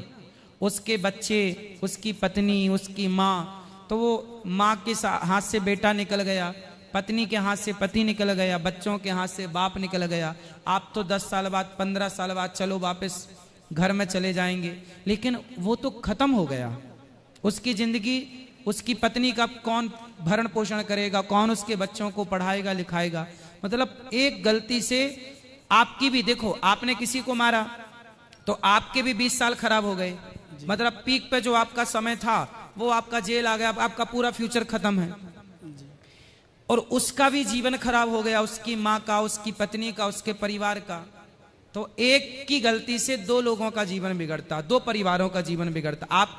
आप यहाँ जेल में है ना, तो आपके लिए आपकी माँ भी चिंतित होगी, आपका बाप भी होगा, आपका भाई भी, पूरे घर का माहौल अच्छा नहीं होगा।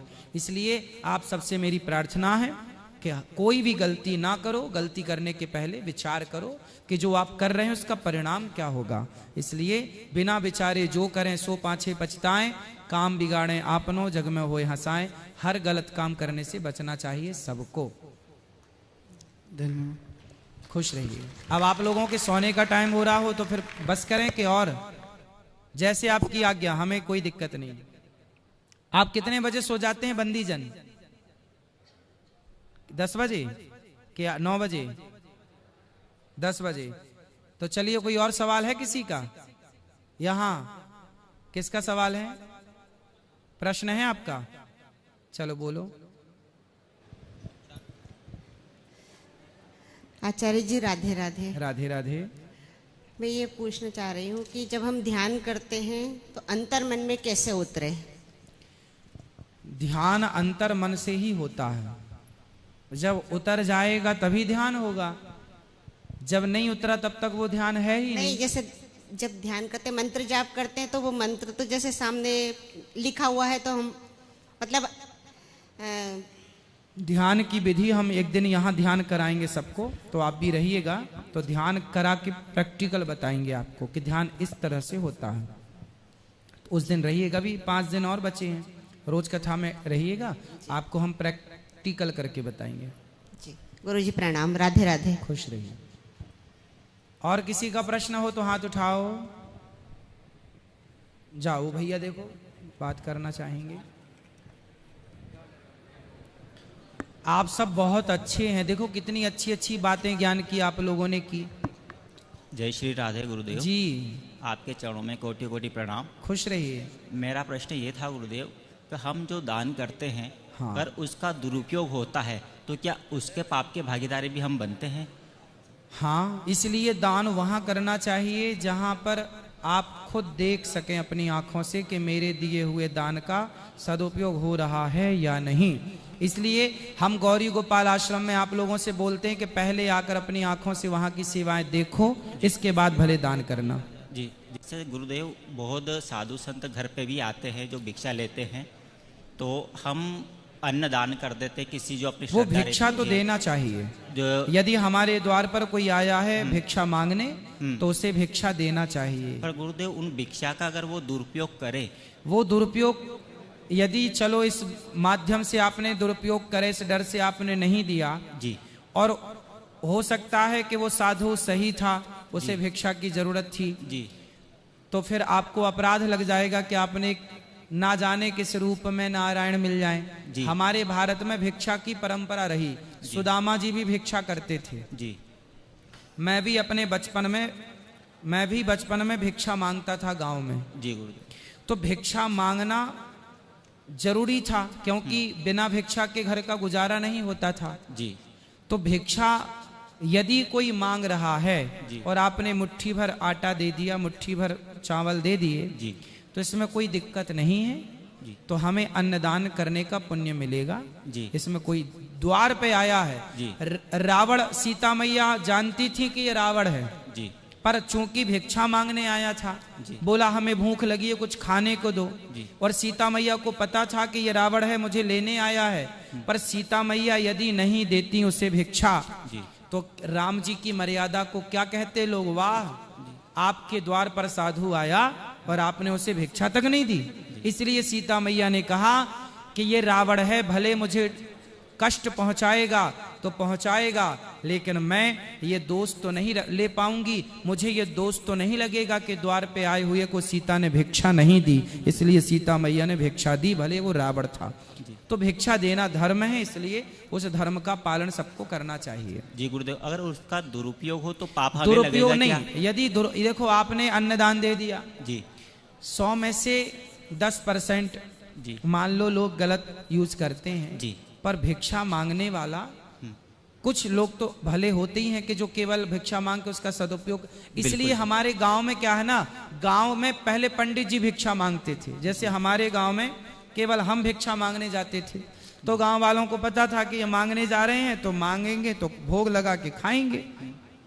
बाहर के लोग, आज लोगों ने भिक्षा मांग मांग कर घरों में जा जा के भिक्षा मांगना कुछ लोगों ने धंधा बना लिया है, लेकिन पहले ये परंपरा नहीं थी। पहले सन्यासी भिक्षा मांगता था। सन्यासी रोटी बना के खा नहीं सकता, सन्यासी भिक्षा ही मांगता है। तो संत लोगों की परंपरा है, हमारे भारत में संतों की परंपरा भिक्षा मांगने की ही रही। और आप गृहस्थी लोग भिक्षा देना छोड़ देंगे तो सन्यासी को देगा कौन?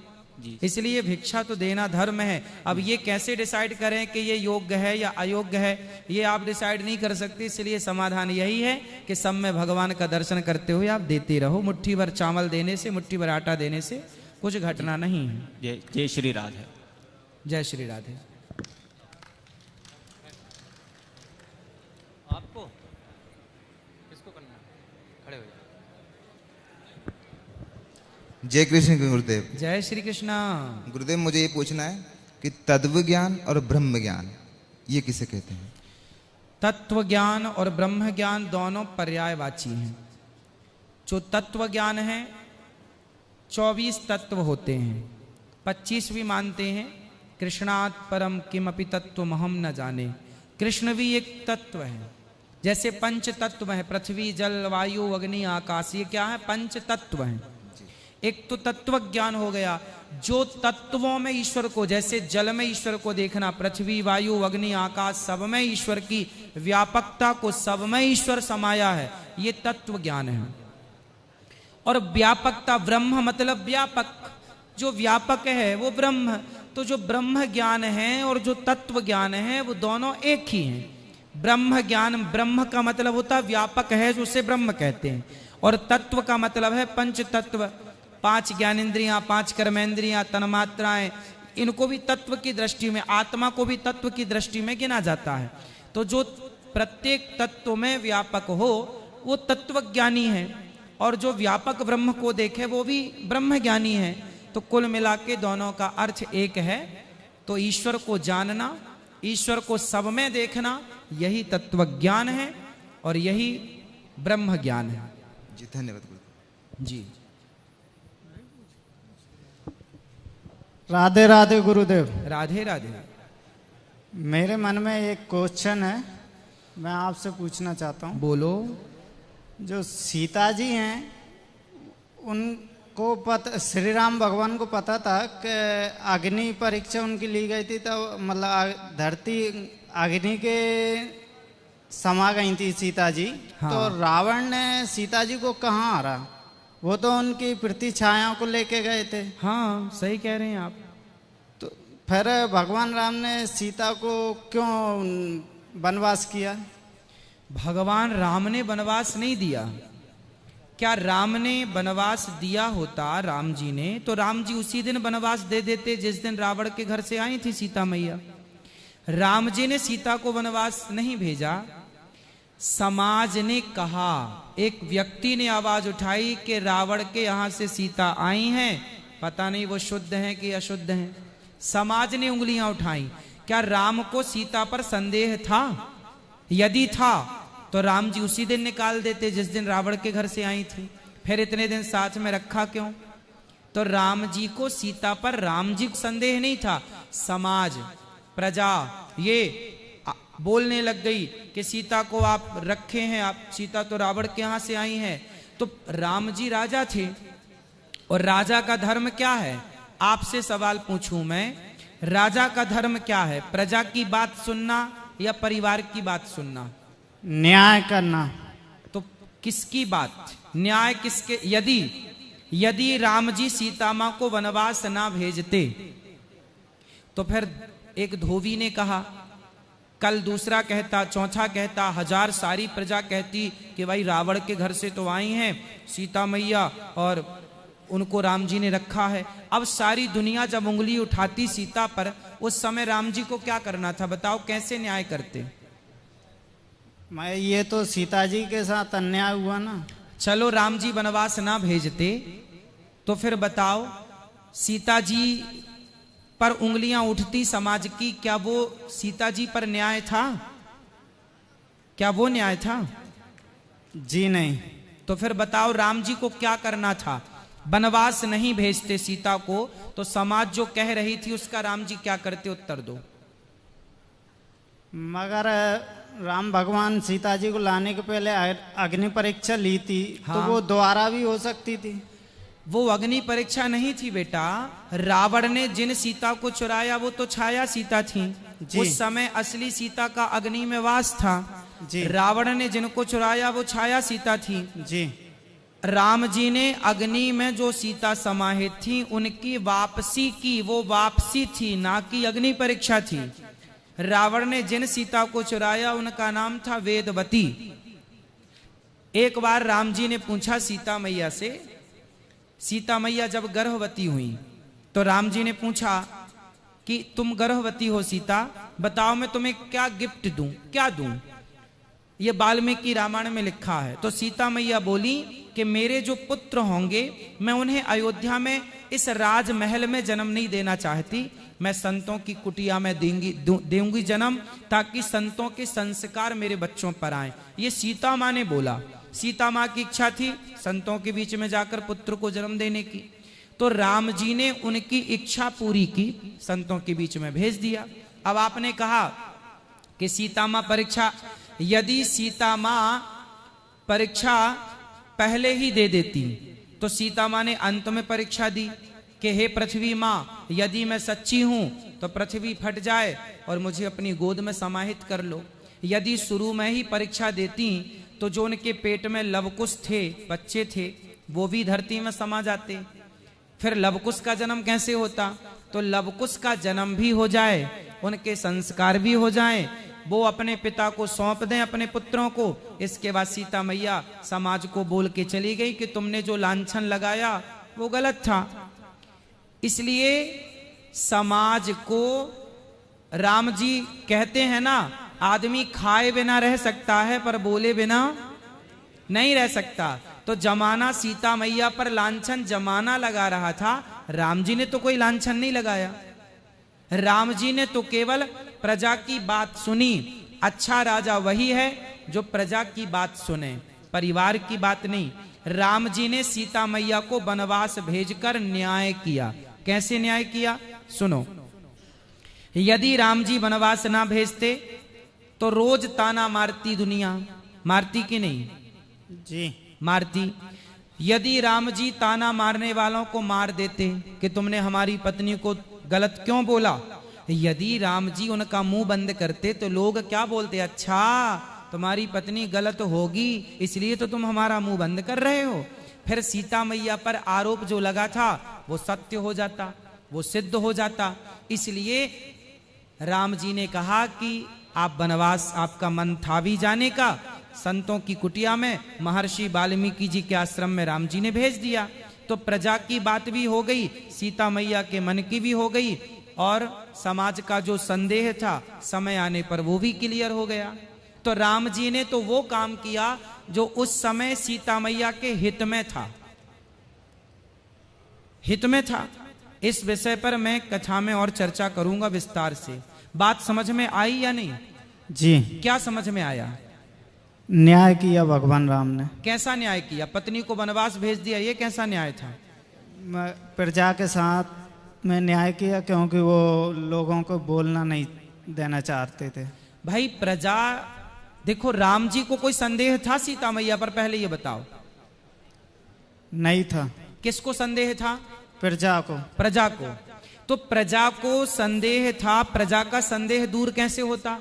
कि जब सीता मैया परीक्षा देती तो परीक्षा, अब सीता मैया परीक्षा देती तो वो परीक्षा दी ना, अंत में मैं अग्नि में, मैं पृथ्वी में समा जाऊं, तो उनके पेट में जो बच्चे थे उन्हें भी तो बचाना था। तो वो जो हुआ वही सही था। यदि जल्दबाजी में कुछ और हो जाता तो वो गलत हो जाता। इसलिए प्रभु ने जो किया वो सही था। इस विषय पर विस्तार से हम पहले भी कई बार बोल चुके हैं इस प्रसंग को, और इसको इस प्रकार से समझो बेटा कि सीता मैया निर्दोष थी, प्रजा दोषी थी। अब प्रजा का मुंह बंद कर नहीं सकते आप, तो राम जी ने कहा कि भैया आप ही चली जाओ वनवास, क्योंकि एक को समझाना तो सरल है पर 100 को समझाना सरल है। प्रजा तो सैकड़ों की संख्या में है और सीता मैया के लिए तो सीता मैया को कह दिया कि आप वनवास चले जाओ।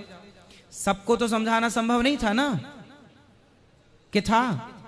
जी नहीं। अब बताओ राम जी ने सही किया गलत किया? सही किया। क्या पत्नी को वनवास भेज देना सही है?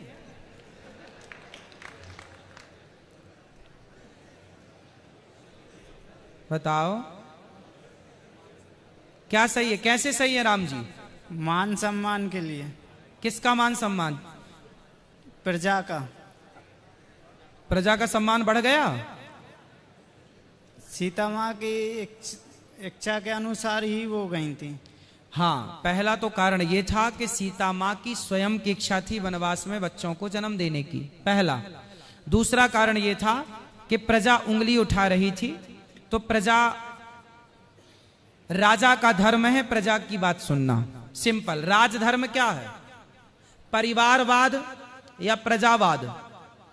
क्या सही है? कौन सा राजा सही है, जो परिवार की बात सुने या प्रजा की बात सुने? प्रजा की। हाँ, तो राम जी ने प्रजा की बात सुनी तो ठीक है अपनी जगह राम जी। और बोलो आगे।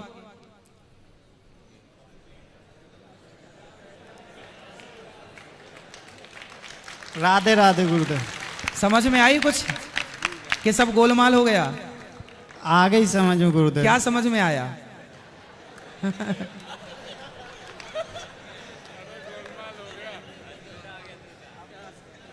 क्या समझ में आया बताओ? वक्त के हिसाब से न्याय करना उचित था वो उस समय। हाँ, राम जी अपनी जगह सही है। राम जी ने न्याय ही किया। राम जी ने सीता मां के साथ अन्याय नहीं किया। अन्याय कहां था? भाई ये बताओ, आप के बेटे से पड़ोसी का बेटा लड़ेगा तो आप पड़ोसी के बच्चे को थोड़ी समझाओगे, आप तो अपने बच्चे को ही समझाओगे कि बेटा तुम मत लड़ा करो, तुम उसके साथ मत रहा करो। ऐसे प्रजा जब लड़ी, प्रजा जब बोली, प्रजा में जब बातें हुई तो राम जी ने प्रजा को ना समझा के सीता माँ को समझा दिया कि यदि वनवास में रहने से, और मूल बात बताएं, राम जी ने सीता माँ को वनवास क्यों भेजा, इसका मूल कारण बता दूं। हुआ क्या था, राम जी ने कितने वर्ष तक शासन किया ये बताओ, पता है आपको? जी नहीं। भगवान राम ने 13,000 वर्षों तक राज्य किया, और जब सीता माँ को वनवास भेजा उस समय राम जी के राज्य के 11,000 वर्ष बीत चुके थे। राम जी के शासन काल के कितने वर्ष बीत गए? 11,000 वर्ष। और अभी कितने हजार वर्ष बाकी हैं? 2,000 वर्ष बाकी हैं। एक्चुअली हुआ क्या था कि जब राम जी ने रावण को मारा तो दशरथ जी मिलने आए, और दशरथ जी ने, राम जी ने कहा पिताजी आप कहो तो वापस मैं आपको बुलाऊं। दशरथ जी बोले ना बेटा, मैं तो अब तेरे जैसा पुत्र पाकर कृतार्थ हुआ, अब मैं जा रहा हूं बैकुंठ। दशरथ जी बोले कि मेरी अभी 2,000 साल उम्र बाकी है। दशरथ जी बोले कि अभी मेरी, दशरथ जी अपनी मौत से नहीं मरे थे, वो राम जी के विरह में मरे थे, राम के वियोग में मरे थे। तो दशरथ जी बोले कि अभी मेरी 2,000 साल उम्र बोलो बाकी है। तो राम जा, मैं तुझे अपनी उम्र देता हूं। आप लोग भी नहीं बोलते, आपकी माँ कई बार बोलती है बेटा मेरी उम्र तुझे लग जाए, ऐसा लोग बोलते हैं ना, मेरी उम्र तुम्हें लग जाए। तो मेरी उम्र तुम्हें लग जाए, सबसे पहले दशरथ जी ने अपनी उम्र भगवान राम को दी थी कि जा राम मेरी उम्र तुझे लग जाए, और वो उम्र कितनी दे दी दशरथ जी ने? 2,000 साल। अब राम जी की उम्र पूरी हो गई 11,000 वर्ष। अब पिता की आयु चालू हुई, जरा सोचिएगा, अब किसकी आयु चालू हो गई? पिताजी की। अब पिता की आयु से राम अपनी पत्नी का स्पर्श करते तो राम की मर्यादा बिगड़ जाती, क्योंकि वो पिता की उम्र थी, वो पिता की आयु थी, और उस आयु से अपनी पत्नी का स्पर्श करते तो मर्यादा बिगड़ती कि नहीं। इसलिए राम जी ने सीता मैया को वनवास भेज दिया कि आप जाओ, पुत्रों को वहां जन्म दे दो, और मैं पिता की आयु का आनंद ले लूं। तब तक पिता की आयु जो मुझे मिली है मैं उसका, उस आयु को काट लूं, क्योंकि उस आयु से मैं आपका स्पर्श नहीं कर सकता, उस शरीर से, उस उम्र से, क्योंकि वो उम्र किसकी है? पिता की है। इसलिए राम जी ने वनवास भेजा। बात समझ में आई? जी गुरुदेव। क्या समझ में आया?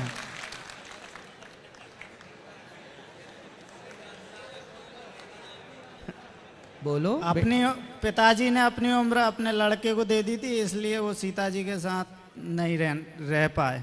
ठीक है, ठीक है, यही बात थी। ठीक है, और कोई सवाल? जी नहीं। हो गया, आज के लिए इतना ही रखें। चलिए आज के लिए इतना, कल फिर प्रश्नोत्तरी करेंगे अपन लोग। कल फिर आप लोग आइएगा, और कल फिर कथा 1 बजे से और प्रश्नोत्तरी।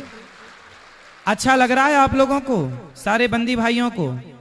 किस किस को अच्छा लग रहा है? हम आए हैं, आप लोग खुश हैं?